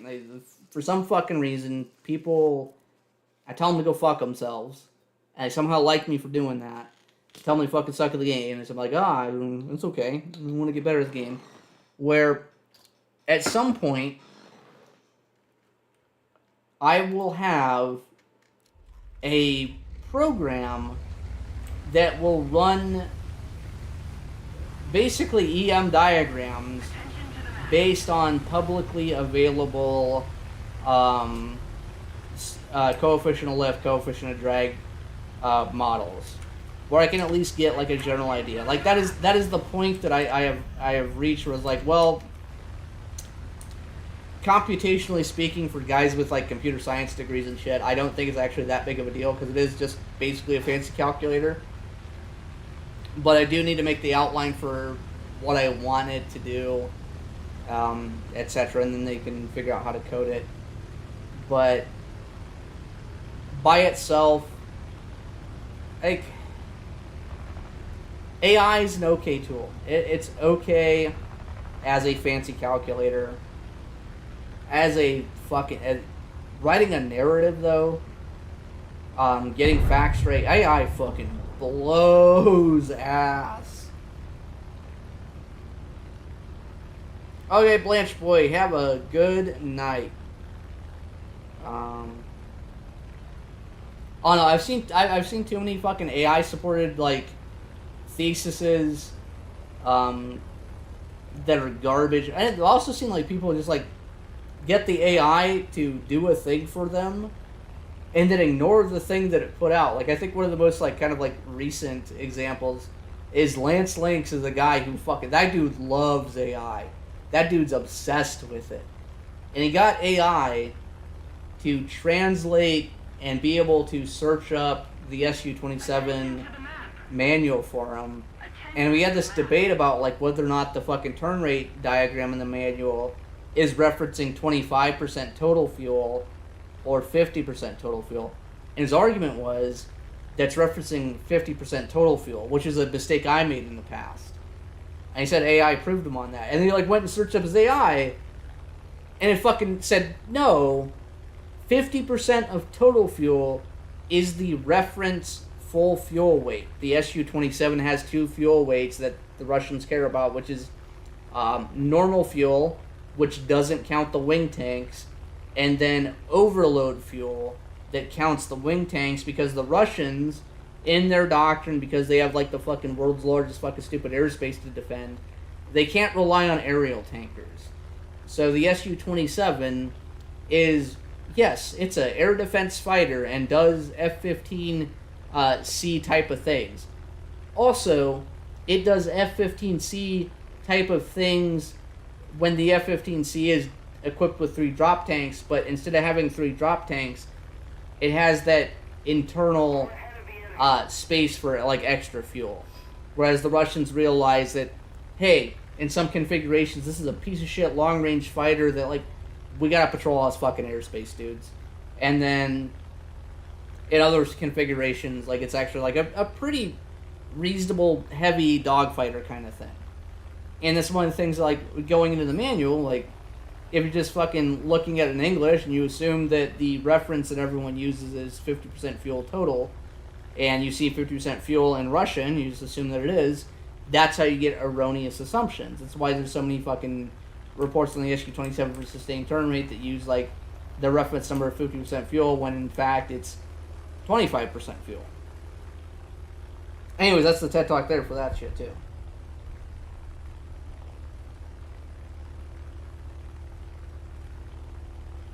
But that's also like when I do things for me, I have like a couple of Russian speakers in my server that actually understand Russian, the context and whatnot, where I will actually run things by them. And when things don't make sense, I'll not necessarily, I'm not getting them to translate it, but getting them to like actually add context to it, or like do like a thing. So for instance, the Su-27 manual is not in indicated airspeed, or it is. I can't remember. I think no, it's in the manual has a graph that's in indicated airspeed, and if you're going to do the calculations for 5,000 meters, if you assume that it's true airspeed, which is the standard for NATO manuals, you'll get some numbers that are fucked up.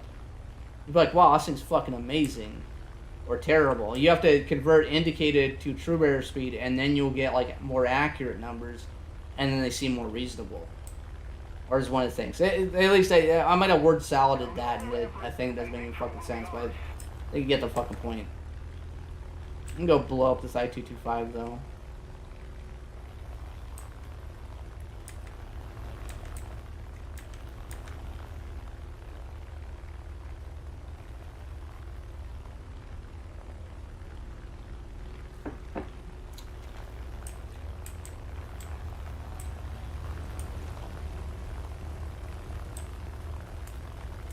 So I think I can cut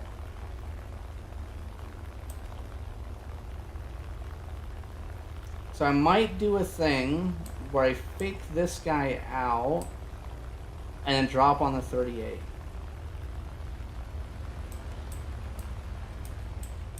Actually, I think I just cut underneath this guy and start shooting.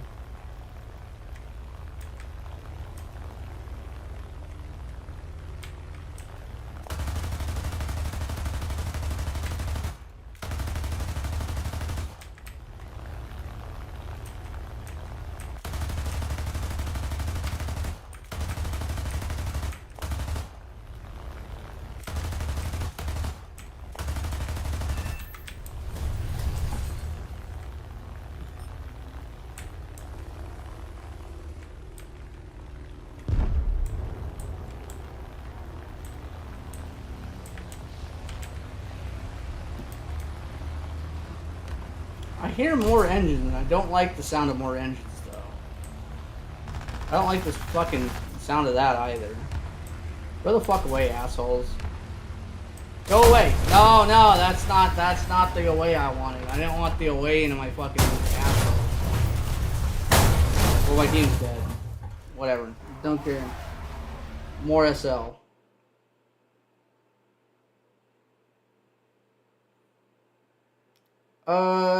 Mikey, I will answer that question in a second. I gotta go pee though. I gotta go. You got all those American light beer. And by light beer, I mean Belgian fucking knockoff beer.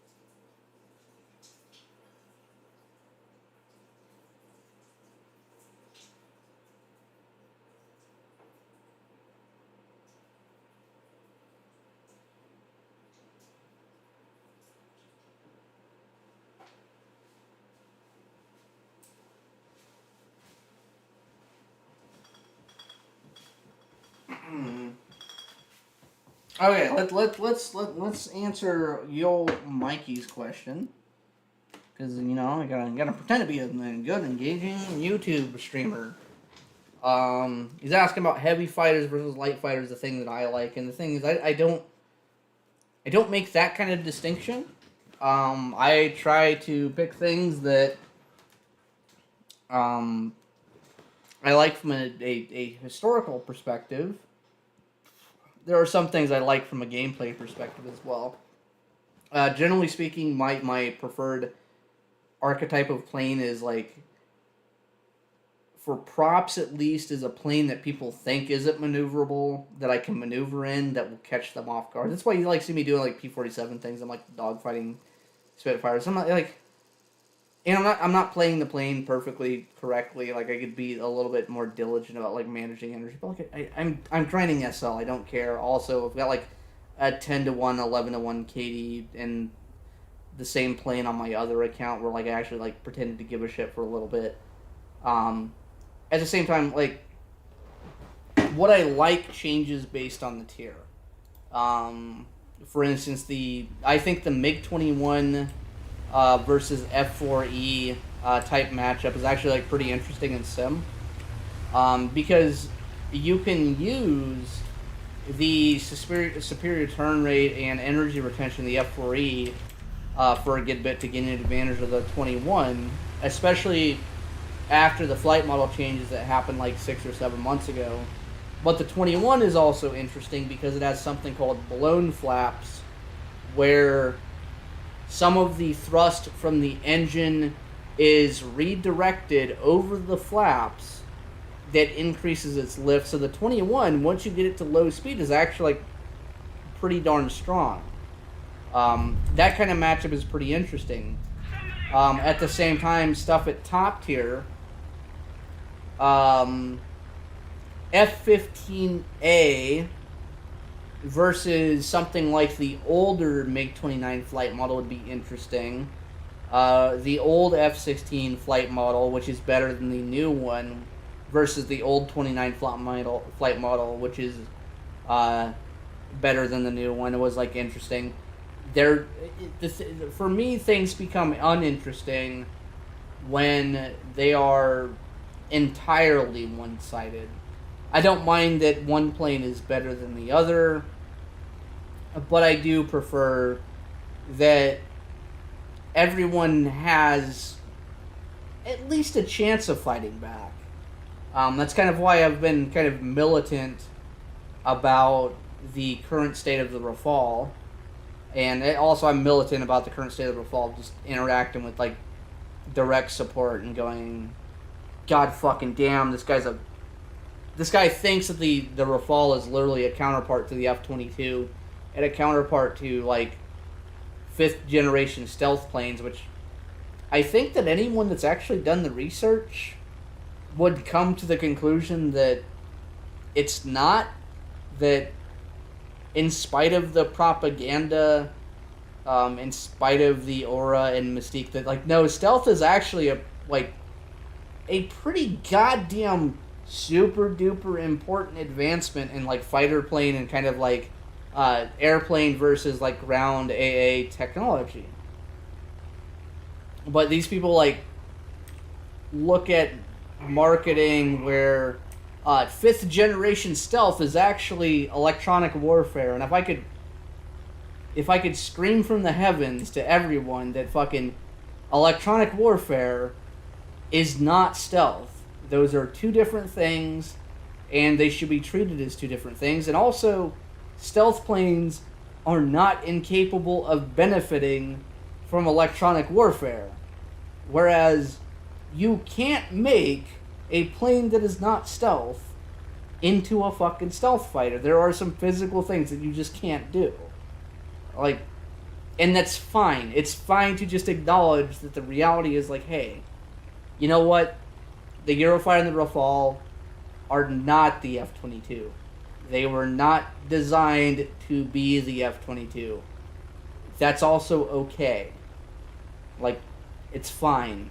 Also, saying that the F-22 should come to the game right now and fucking obliterate everything is also, like, you know, stupid.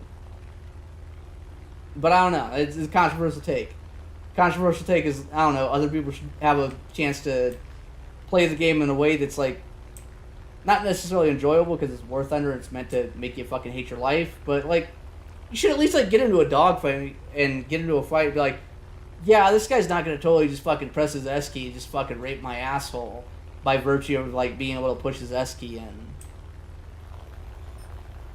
Like, unless the plane is, like, so good that, like that's the only thing that happens. And none of the planes in game are currently that good. Even the Eurofighter, with its good wing loading, thrust to weight ratio, all that good stuff, even in real life. And they had a guy go to an air show and talk to a Eurofighter pilot, and they're like, even the Eurofighter pilots will tell you the plane has a AOA limit of 24 degrees. They can't overcome it. Like, it's basically hard-coded. It doesn't let you stall. Where, if that was implemented in the game, there would be certain circumstances where the fact that you couldn't pull your fucking brains out of your testicles would give other planes positions where they could gain an advantage from, and the Eurofighter guys would have to learn how to recognize those and play against those. And that is realistic to what happens in real life as far as I can tell. Like, and I think that's fine. For Wicked Max, do you fuck with mech and props and prop feathering? I've got mech. I'll do like a thing here. I'll go like to 70%. Go down here. So the optimal mech settings for 47 is like 85% prop pitch. And kind of like 80-ish% mixture until you get to high altitude.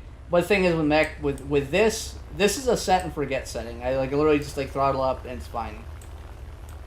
I can just ignore it for the rest of the game until I run out. For other planes, in sim I'll fuck with it. On some planes, the F8F's one that I'll kind of dink with it.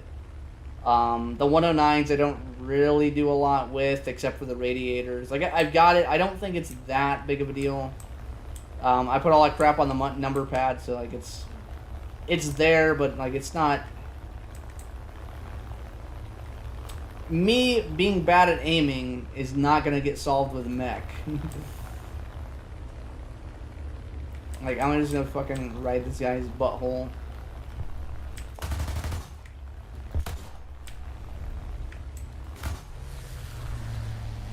If we don't do something fast, the enemy will win.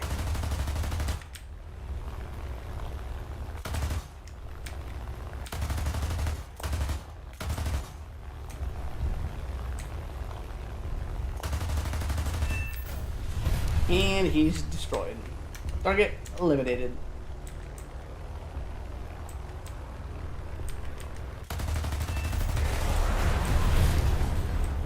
Blow him up. Gotta get them stats padded. Gotta get that SL up.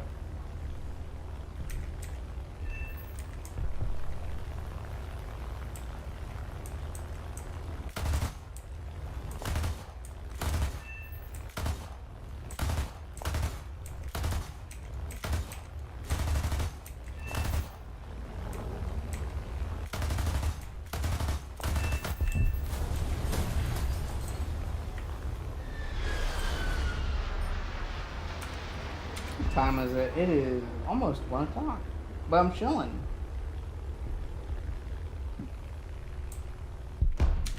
No hostiles left. Didn't do any effort. And I got some SL.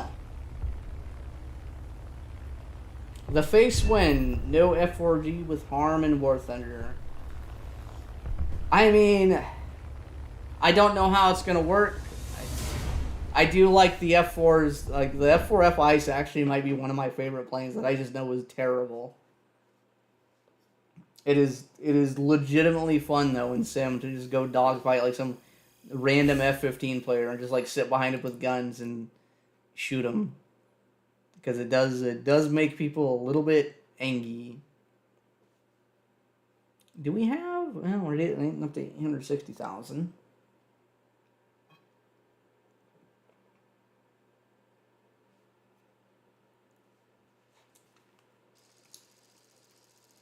Forward Kinemax asked what I'm grinding for.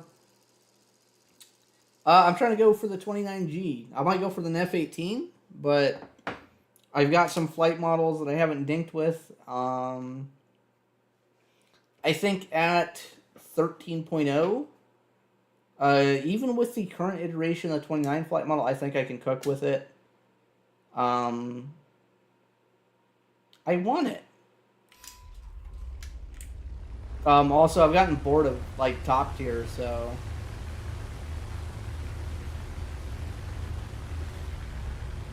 That, and I don't think anyone has done a 29G video in a long time. Like, I think... Nimble, I think, tried to start to do one, and then realized the plane gets its ass handed to it from an F-16. Because I think Messer joined his game and just shat on him by multipathing and blowing his ass up. Mustang might have done maybe one, but I don't think so. I want to dink around with it from the perspective of, like, I think the plane almost has hands. I think it's like, it's a bad plane. The flight model overall maneuverability wise kind of sucks. But I think the difference between making it not suck and suck is a lot smaller than people realize.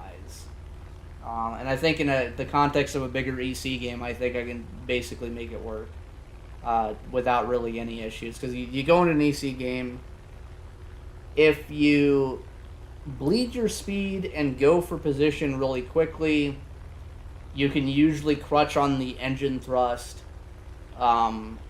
If you maintain your speed, you can kind of crutch on the fact the other guy's going to bleed his speed, and then you can capitalize on that. And this is kind of like universally true for pretty much most planes.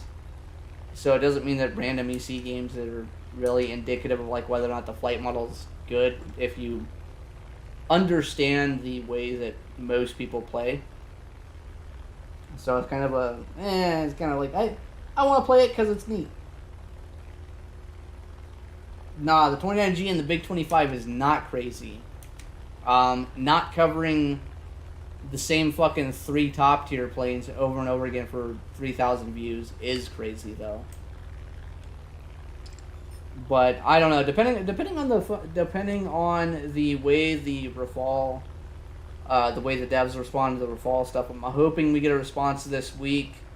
If we don't get it by like Monday, Tuesday-ish, I'll just probably make a video about it anyways, because I can make another video about it in the follow-up. Because honestly, there's enough content there for me to like talk about that's interesting, and my perspective on like why I just hate everyone. That like it won't be a waste of time, but at the same time, like if I can wait a day and just get like an answer, that means I can do more value to you guys for less viewing experience, which is maybe not the right way to go about things. Maybe like make more 1 hour long videos, but also like I value my time, and so I'd assume that you guys want content creators to value your time. But I do have footage for Rafale and Gripen right now. I do have footage for TA-152H. I actually have footage for probably 2 TA-152H videos, to be honest. Like, that's actually interesting. It's just like something that... The problem I have with YouTube is top tier stuff, the jet stuff, gets more views. It gets, like, more interaction. Whereas the prop stuff, like, I care about it. Some people care about it, but it just doesn't get the traction. Like people aren't necessarily interested in like, propeller planes going. At the same time, I don't really mind that. I don't really mind like a video not like I'm not trying to reach some kind of number. I don't like really get anything out of numbers, so I don't mind making content that I know that I would like viewing. So like I don't mind mixing it up and destroying my engagement algorithm or whatever it is,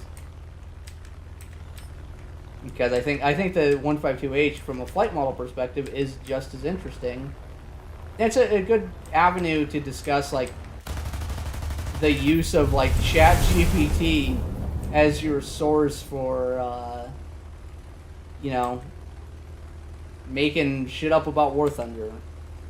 Because there is a post on the forums right now for the 152C that bleeds into the 152H. That it's a ChatGPT post that references itself, and there's enough stuff in it that like I can point out like, hey, this is actually wrong. The AI got this wrong. Like the wing loading difference the AI got is wrong. The fact that the 152H has like this massive aspect ratio, like the length to width ratio on the plane's wings that's a really decisive like difference. So it's not just the wing area on the plane that's different and the wing loading that's different, but it's also like the amount of benefit you're getting out of your effective wing area on the 152H is like incredible. Which there's a reason that fucking sailplanes like Schweitzers and shit are shaped the way that they are, where they have like these long slender ass wings and not short stubby wings like the 152C and the 190D. Like, and for that video I can reference a Greg's video about the P-51 versus D9 and be like, hey, if the D9 gets shit on by a P-51, obviously a plane with like higher wing loading probably also gets shit on. Alright, let's get this guy. Come on. Why are we going down? Come on, loop up. Why are we... No, stop going that way. Wow.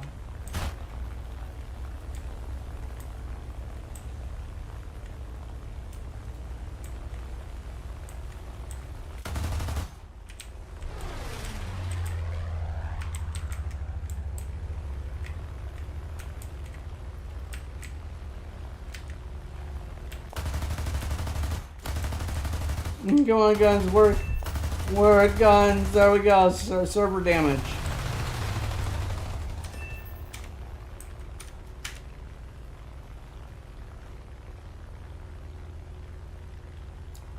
Let's see. Let's go down. Let's catch up on chat again because we're gonna go to these guys. My fucking phone is melting itself, by the way. 29G.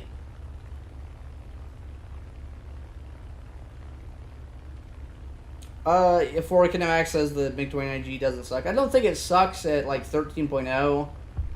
But I also don't think it like the problem is you get people who like really tend to overestimate a plane based on like I did good in a game with it. Like if you are in a 29G and you run into any of these guys that know how to play the F-15, the F-16, any of these other planes, and they force a merge with you,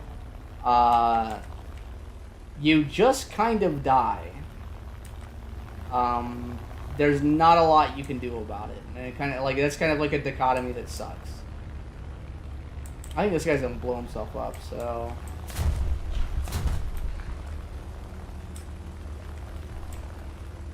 Oh, what the fuck? I'm gonna have to outrun that 190 D9 and another 190. And I think I'm running at their airfield.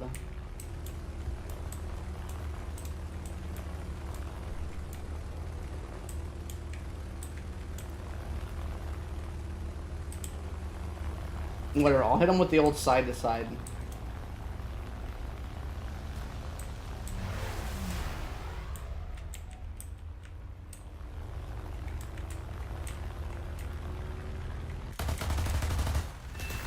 Oh, come on. Oh yeah, we live.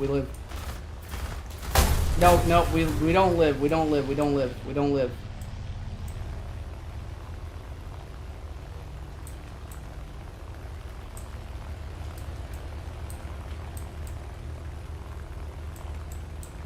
I think he flapses into me here, and I die.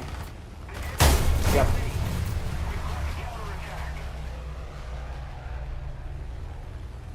Was hoping I could hit that guy in the head on and not cope, but we'll be fine. The SL grind will increase.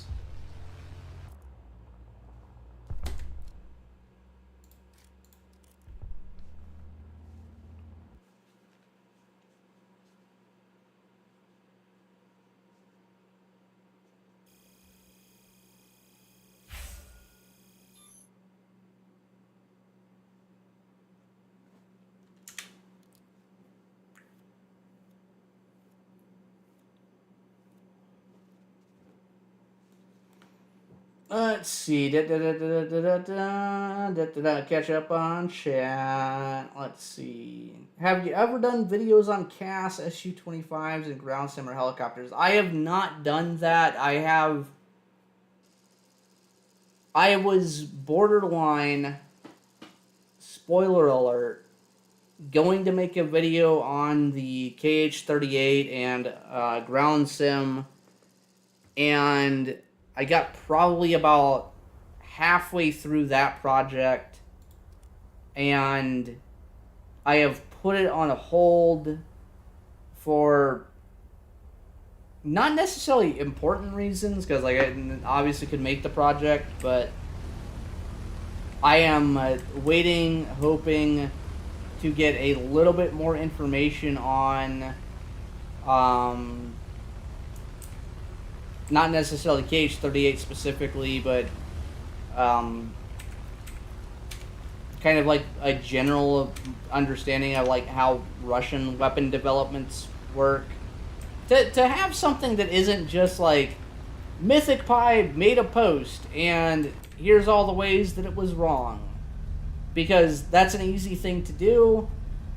And a perfect example is like when he like, so he does this thing in his post, like, and it is a fucking super duper popular thing of like the KH-38 thing, where the dudes were like, hey, this is the KH-38 at the fucking 2017 Max show, here's the pictures of it, and this is a mock-up because it looks like the mock-up from this fucking model making company that has made models for Max, therefore it doesn't exist. And then when you actually look at the picture of the thing the model making company has, you can use a mathematical formula to prove that it's not the same thing by counting the lines that they drew on the missile with your eyes. That's the first test. Basically, the model making company made a model of, as close as I can tell, the laser guided version of the missile. It's kind of like a hodgepodge between the two, but they made a model of the laser guided missile because like the laser guided missile has like fucking 8 sets of vertical lines versus the one that was at max has like 4 to 6. I'd have to go back in my notes and actually look at it.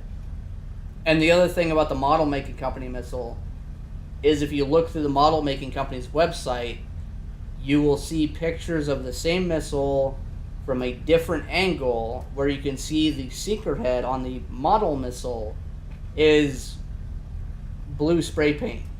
It's not literally blue spray paint, but it's obviously painted on, where the missile that you see at Max 2017 is not the missile that is in the mock-up pictures. The mock-up company did include a picture of the Max missile in their little thing, but they didn't say that they made that missile.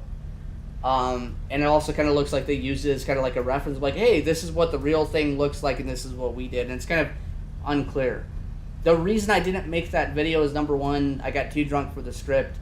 Number two, don't care. Number three, I have done a journalism, and I have some questions out to a guy who's written a couple of books named Peter Berterwowski, asking him basically to the effect that, like, hey, is the shit that they bring to Max always a non-functional mock-up? Do they bring, instead of like a mock-up, should we make a distinction for something that's an inert missile where the functional parts are real, but you don't have the rocket fuel and you don't have the warhead for obvious reasons? You don't want to have the shit in a fucking convention hall, because the company that makes the missile offers all of them. They have like a mock-up, a dummy, a training missile, a bunch of other fucking shit. So kind of like, I'm waiting to do that video because I'm waiting for some fucking Russian author to maybe potentially get back to me to not just prove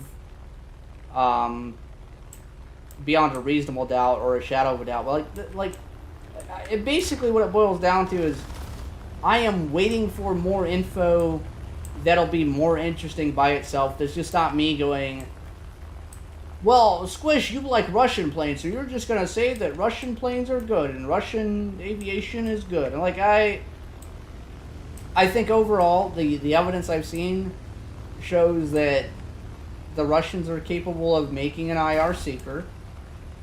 They have used IR seekers in Ukraine, but for the LMUR, the Lemur anti-tank missile with the fucking ability to basically target that shit like a Call of Duty fucking Predator drone. So like, it's not, the KH-38 is not beyond like reason. At the same time, like, I would rather make a video that's like a little bit more impactful, at least in that regard, because like for me the ground stuff doesn't, it's not irrelevant. Like, it's like, oh, I don't care about ground players. Like, sure, but like I can't care about them all that much because I don't fucking play the mode. Also, I can't tell you whether or not the missile exists beyond a shadow of a doubt. Now, I think the bulk of the evidence, if you actually look at the thread, says that it exists in one capacity or another. And the fact that it was used in Ukraine or not isn't really indicative of anything. And the reason it's not indicative of anything is when you look at the pictures of the missiles that are loaded on Su-34s, you will see that the only version that's loaded on Su-34 is one with very long midsection fins. which is different than the ones shown at the Max show, which have short midsection fins, which implies that they are reduced in size to fit inside of an internal weapons carriage bay, which means that maybe it's a Su-50 fucking exclusive. Maybe the Russians, for using Kh-38s in Ukraine, are going through their old stock because there's an article from fucking 2017 that said the laser version's already in production, and the thermal versions should finish testing. Like, Mythic Pie had a good hunch, and I think he jumped the shark, is kind of what it comes down to. I think he reached, like, very hard conclusions that are, in reality, should be very, very soft. And should be ran past, like, people that are, like, actually experts. But I'm waiting for, like, actual experts to respond, and, like, that's why I'm not doing it yet. Because I haven't ran out of ideas. Also, like, I just kind of don't care, because, like, the Kh-38 in-game is, like, oh, it's busted as fuck and whatnot. It's like, well, my impressions playing Sim Ground was that Plague the Rafal was even easier than the Su-30. And at the same time, like, if you're in a tank, you don't have any counterplay against aircraft. If you're an SPAA, you have some counterplay, but also you're fucked. And it doesn't matter if you're in a Panzer either. Like, the Panzer is like, yeah, it's the best SPAA. But it was still bad enough to be, like, not relevant. At least for the hammer bombs. Like, just launching IR hammers at fucking Kh-38, most of the time in Sim, worked. Even when it didn't, you could just fucking sit beyond their range, go and resupply, do it again, and eventually you would, like, win, or you would get more kills, because sometimes you don't win ground SP, because, like, obviously when you're like me, and you're just playing planes and SP, I ain't fucking capping any points. So, in some ways, I'm kind of useless. But, like, I think that's kind of more of a... it's neither here nor there. It kind of, like, explains me. I think it's an adequate explanation why I don't have the big old ground sim video. I might just land and fucking leave this shit. Let's do this fucking take it forever.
Okay, now let me sit down and respawn to the shitty chat.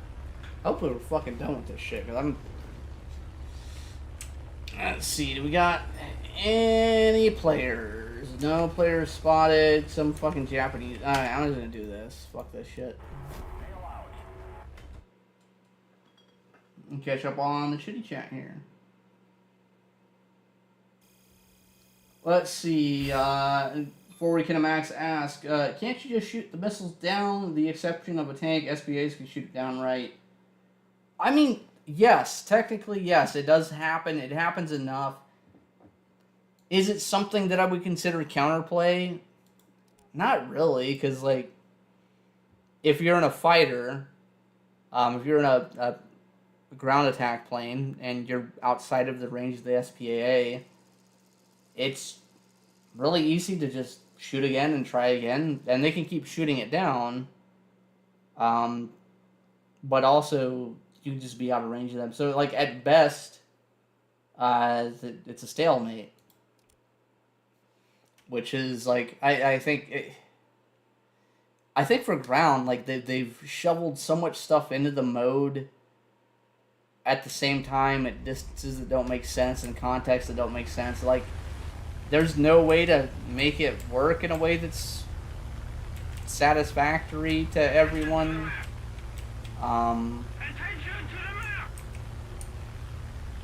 Like, I don't know. You look at the reaction to the new SPA. People are like, it's overpowered because, like, it actually could just blow you up as soon as you spawn. More or less, which is like means that the mode is like dog shit. Like you should spawn planes 15 kilometers away from an AA that kills you at 30 kilometers. It's kind of like, I don't know, stupid. But also it's ground and it's fucking gambling simulator, and I don't want to play it, so I don't really care that much. But I have put myself in those shoes.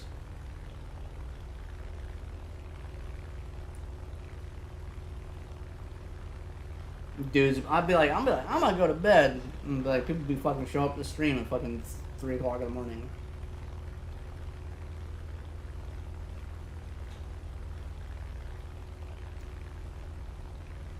At least I'm out of beer. That will protect me, protect my liver. It's all gone. No more.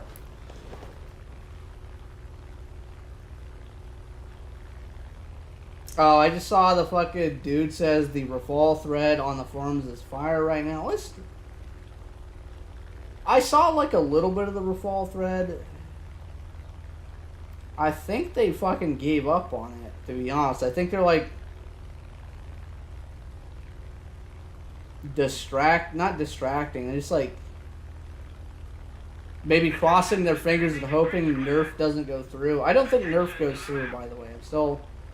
I'm still on the perspective that the devs are gonna kind of do not necessarily an ass ball, but I think they're just fucking tired of fucking with the Eurofighter and the Rafale flight models. It's like, you know what? Fuck you guys. You get what you get.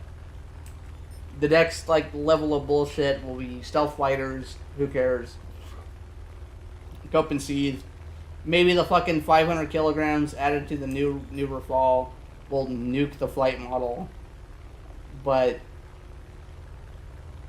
I don't know. Counterpoint though, maybe they fucking nuke it, and that'll be funny. I will fucking jump head over heels about it, regardless of whether or not it's like supported by data, because it would be funny. It would legitimately be funny. I've reached the point with like the Rafale community where I didn't think I could ever say this, but holy fucking dog shit. Like, the Rafale community is arguably worse than the Eurofighter community. I didn't think I'd ever say that, to be honest. And it's not necessarily like the overall community. Somebody who's like, I like the Rafale and I'm not a fucking dipshit. And I was like, okay, dude, I never interacted with you. But like the people that I've interacted with, like, make me want to do war crimes, just like with how fucking dumb they are. Like interacting with direct support and interacting with fucking Georgie Best. I will take Georgie Best over direct support any day because Georgie Best is a fucking retard. He is one of the dumbest motherfuckers I have ever talked to in my life. But he is also at least consistent. He is 100% consistent all of the time, and I can respect that. More so than a guy who's reasonably smart, who's fucking inconsistent, who, like, the way that I get it, the way that I can interpret the fucking interactions I've had so far is like, he's pretending. He's being honest sometimes. He's pretending not to be honest some of the other times. But it's like, overall, it's like, It's like going to a fucking used car dealership where you know the guy is like fucking bullshitting you. And when you can tell that he's bullshitting you, you're like, you know what? Fuck this guy. As opposed to the guy who's a fucking loan shark who's like, you know what? We're taking your fucking paycheck. Go fuck yourself. You're like, you know what? I can respect that guy. As opposed to the guy's like fucking bullshitting the whole entire time. Like, I don't know. Maybe I'm just built different. Like, more respect for the fucking stupid people that like love the Eurofighter, because like they at least like appear to believe the things that they say, as opposed to not believing the things that they say and then saying the things that they say in order to get the plane buffed because they think that other people also don't believe the things that they say, which is like a really fucking weird thing to do, to be honest.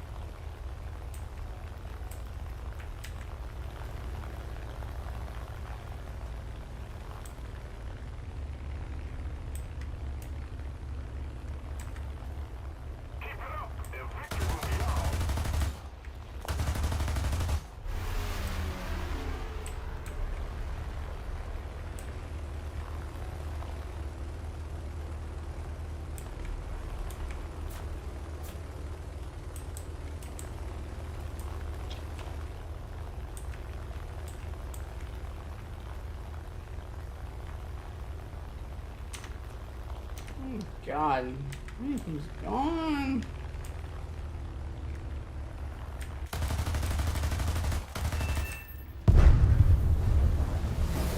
Love it when zeros explode. We should have more exploding zeros.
Yeah, I can hit a guy going 0 speed.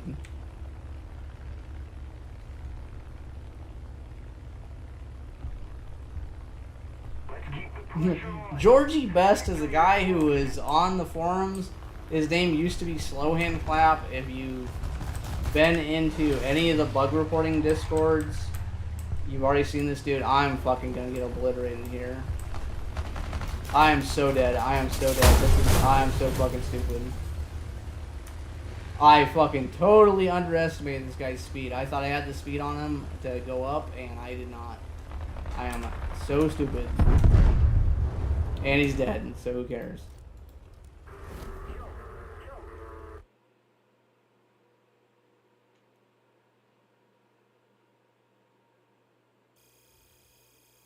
Kisby asked, do I see why they didn't put the thrust of the aerodynamics handbook into the game? No, I don't actually know. I haven't looked into it. I think the answer is probably more complicated than people want to acknowledge. I can buy it. Okay, I'm like halfway there. No, never mind. Although when I was fucking nope, not even fucking halfway there. I'm gonna go fuck myself.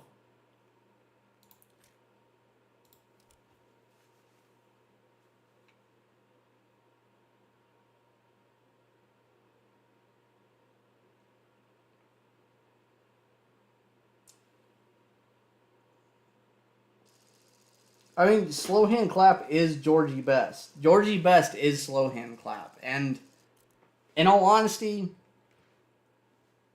the guy fucking sucks. The guy's fucking dog shit at the game and whatnot. He's also at least consistent in his opinions and believes them in earnest. And I can at least respect that. I respect that over the fucking bullshit of knowing that the R77-1 and the M120C5 is not going to change the meta of the game on its surface, and then using that and then pretending that the Rafale needs a buff because you think that every other nation main is also unreasonable, and we have to do some fucking social engineering bullshit to get other minor concessions. Like, to me, it's fine to be fucking dumb. It's fine to be dumb and do dumb shit, and that's all you are. Like, you're dumb, you do dumb shit, you're coping, whatever. At least it's consistent. At least it's predictable. It's another thing to be, like, smart enough to understand that the shit that you're doing is just coping, and then doing it deliberately to try to sway public opinion to get the thing that you want, and then lying to other people because this dude fucking told me, like, oh, I don't think the Rafale should have even been in the game because, like, basically it's an F-22 but for France.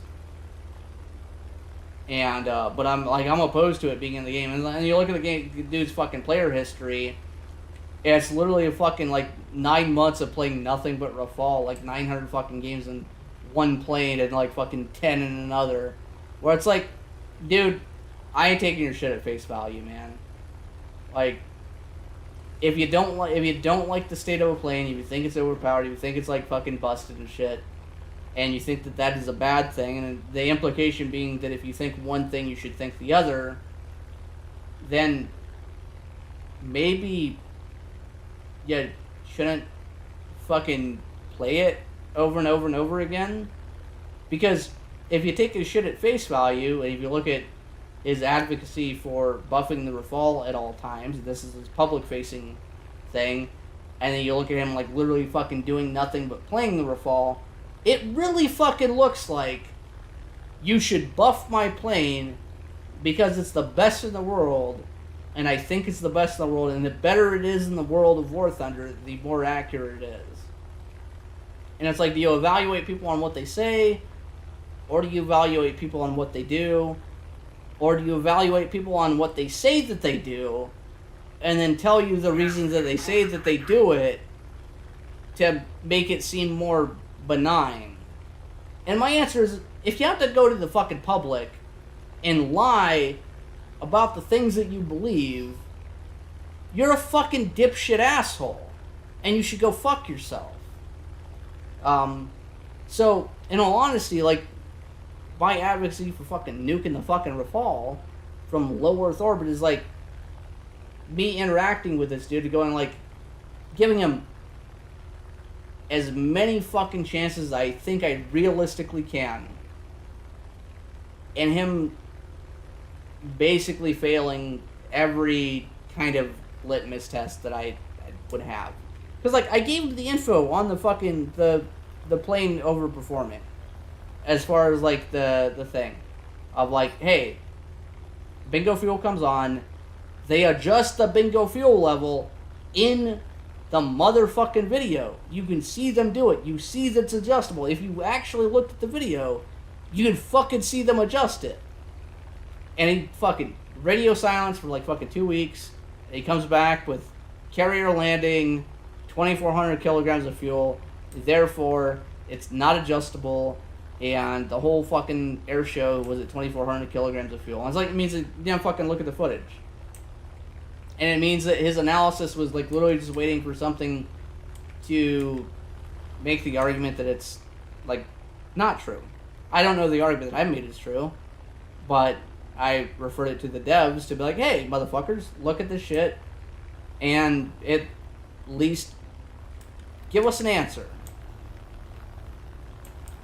And his response is like, well, do you actually think that'll make a difference? I'm like, do I think fucking 1 degree, 2 degrees per second of turn rate makes a difference? No. Not in the grand scheme of things. The fucking top tier RB is a fucking crapshoot anyways. Like, I fucking played his fucking bullshit plane with SB controls and RB, and I literally did better than him. It's still a fucking crapshoot. But, you know, the Rafale having, like, you know, a weakness would be better than it having no fucking weaknesses. But hey, that's my fucking TED talk. Like, that's a fucking controversial opinion.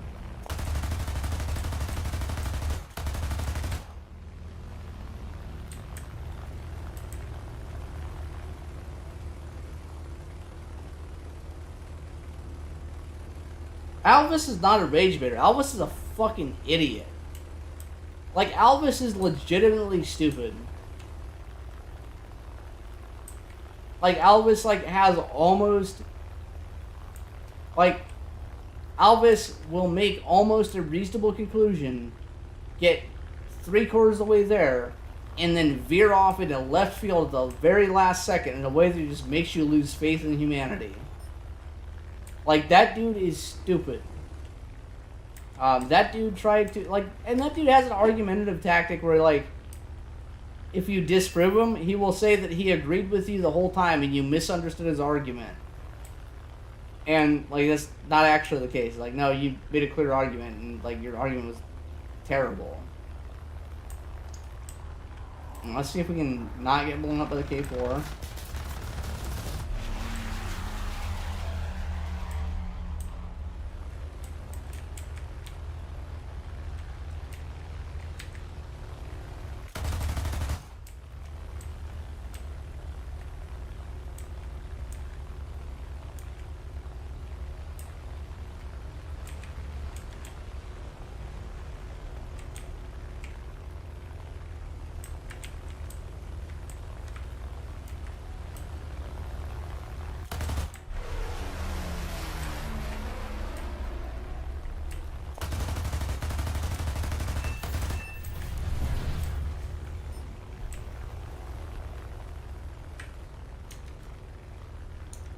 Holy moly, we got a sweep on our hand. We got a chance for a sweep.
Oh, let's get everyone in chat.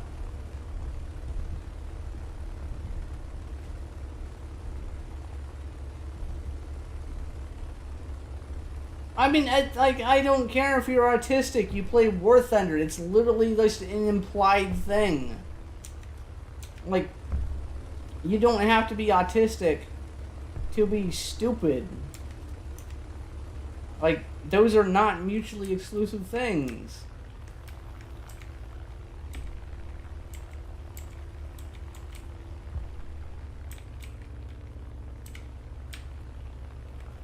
We need to put more pressure on the enemy. They're winning.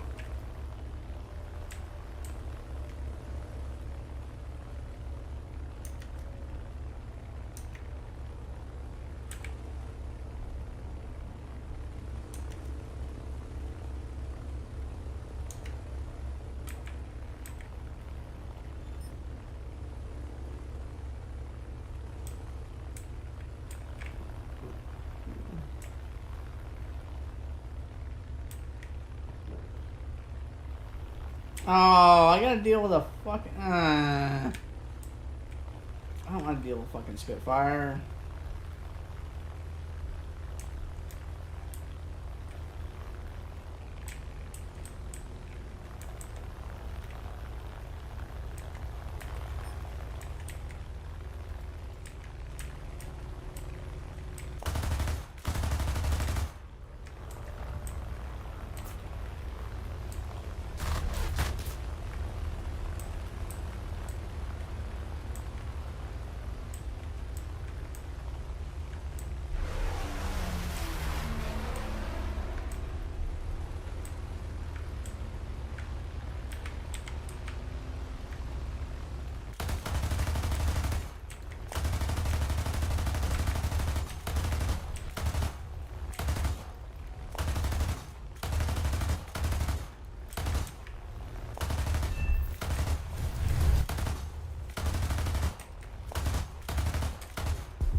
I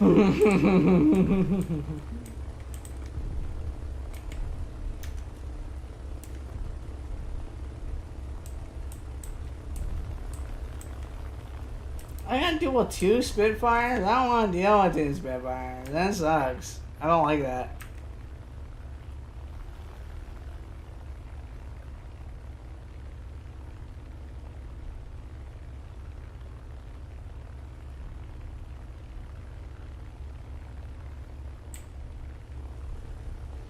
I don't deal with 2 Spitfires. I don't want to deal with 2 Spitfires.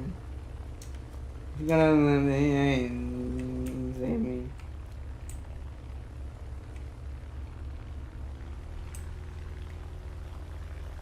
I got my shit on my inner fucking dead inside and just head on.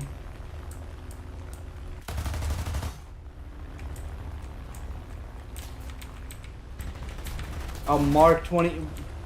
Bruh, I gotta deal with a fucking. I gotta deal with the best Spitfire in the game. Seriously?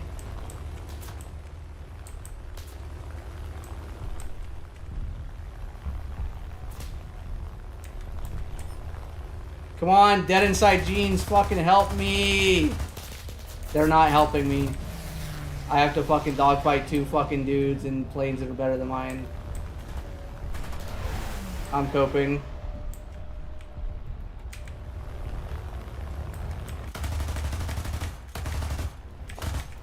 I have no ammo. I have no ammo!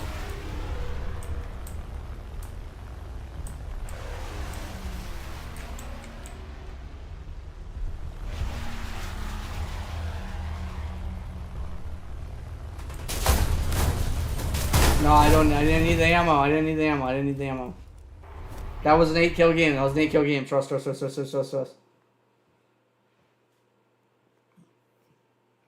Do I at least have enough fucking money to buy 1 plane? I'm up to 1 million. I'm up to 1 million. We're gonna buy the one plane. I'm gonna go to bed. I can't even buy the one plane. I gotta play one more game. One more game. One more game. One more game.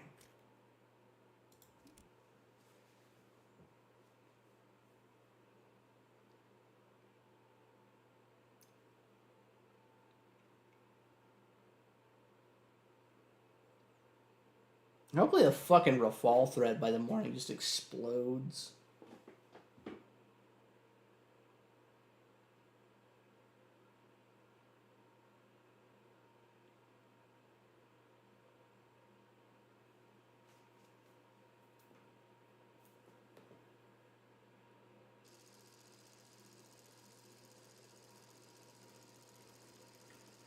Okay, it's not the bad Spain. It might be the bad Spain.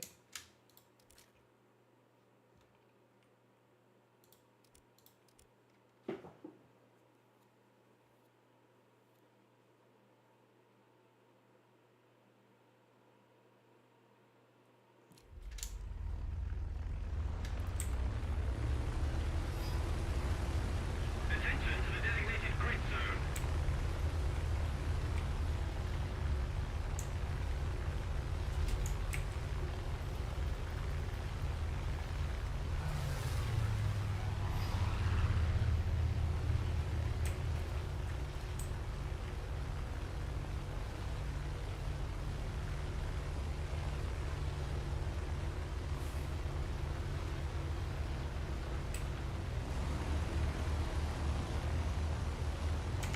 Let's see.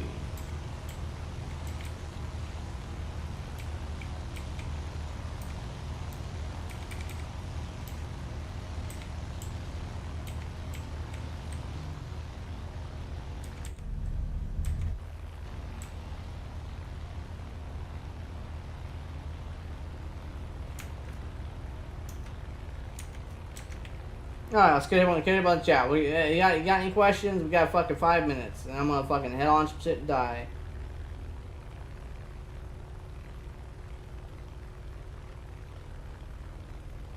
No, Mythic Pie does not come in my chats. I promise you, he has never ever been here. Which is fine. It's fine.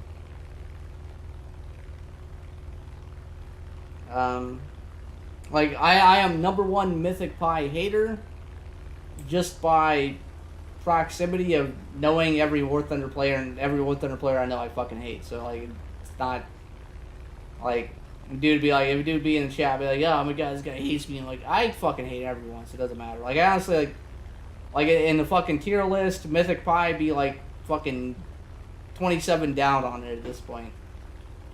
Like, first 25 slots are fucking France.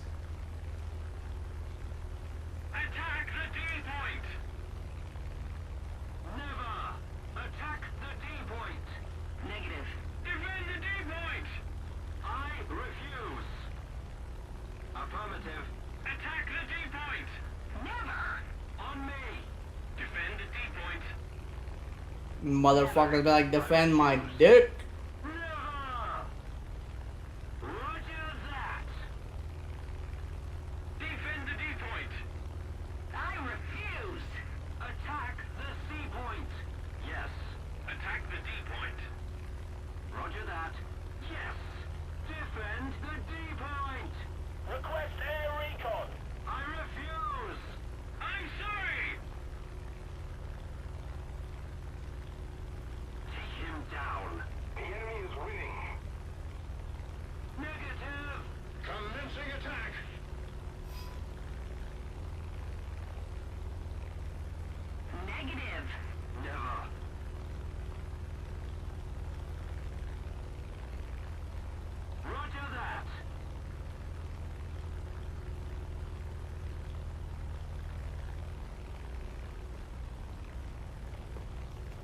Oh, Lancaster!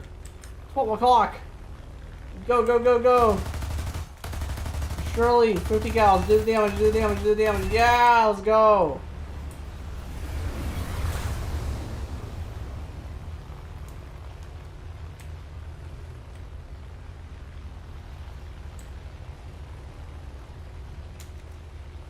I'm on the board. I'm on the board. No. Attack the D point. I agree. Engaging the enemies.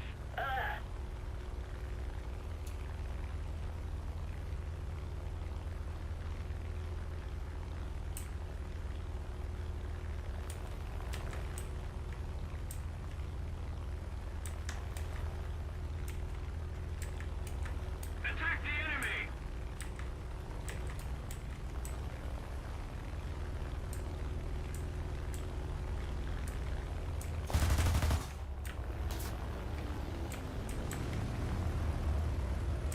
enemy. Yeah, bro. Fuck off. Not turning with your piece of shit plane.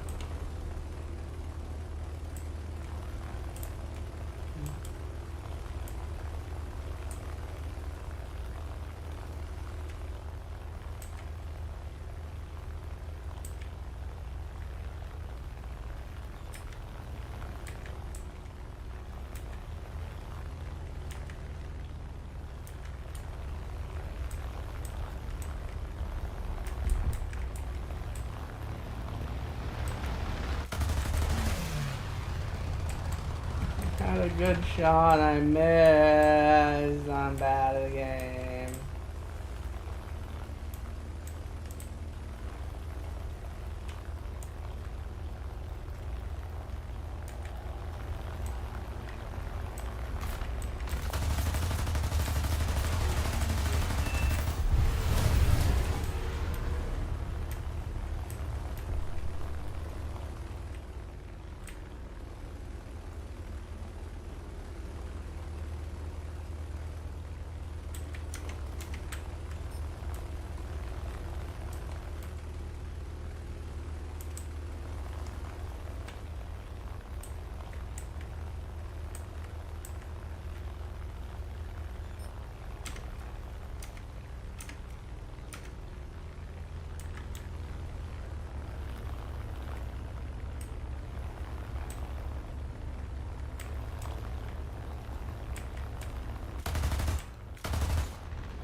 Awesome.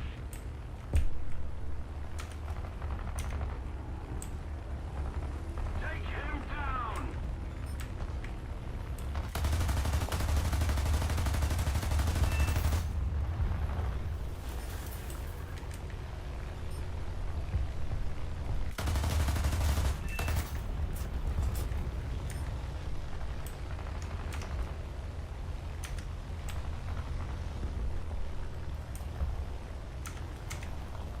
Destroy the target.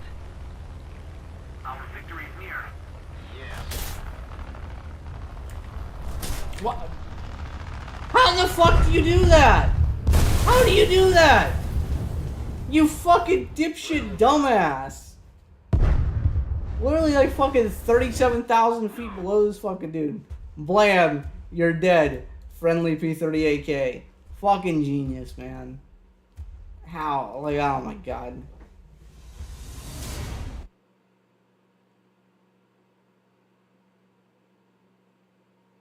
Alright, I'm it's 2 o'clock in the morning. I got enough for the first plane. I am not gonna bother with the rest of this shit. We will order this. This is good enough for the night. I got 1,047 SL. We'll do it again another time.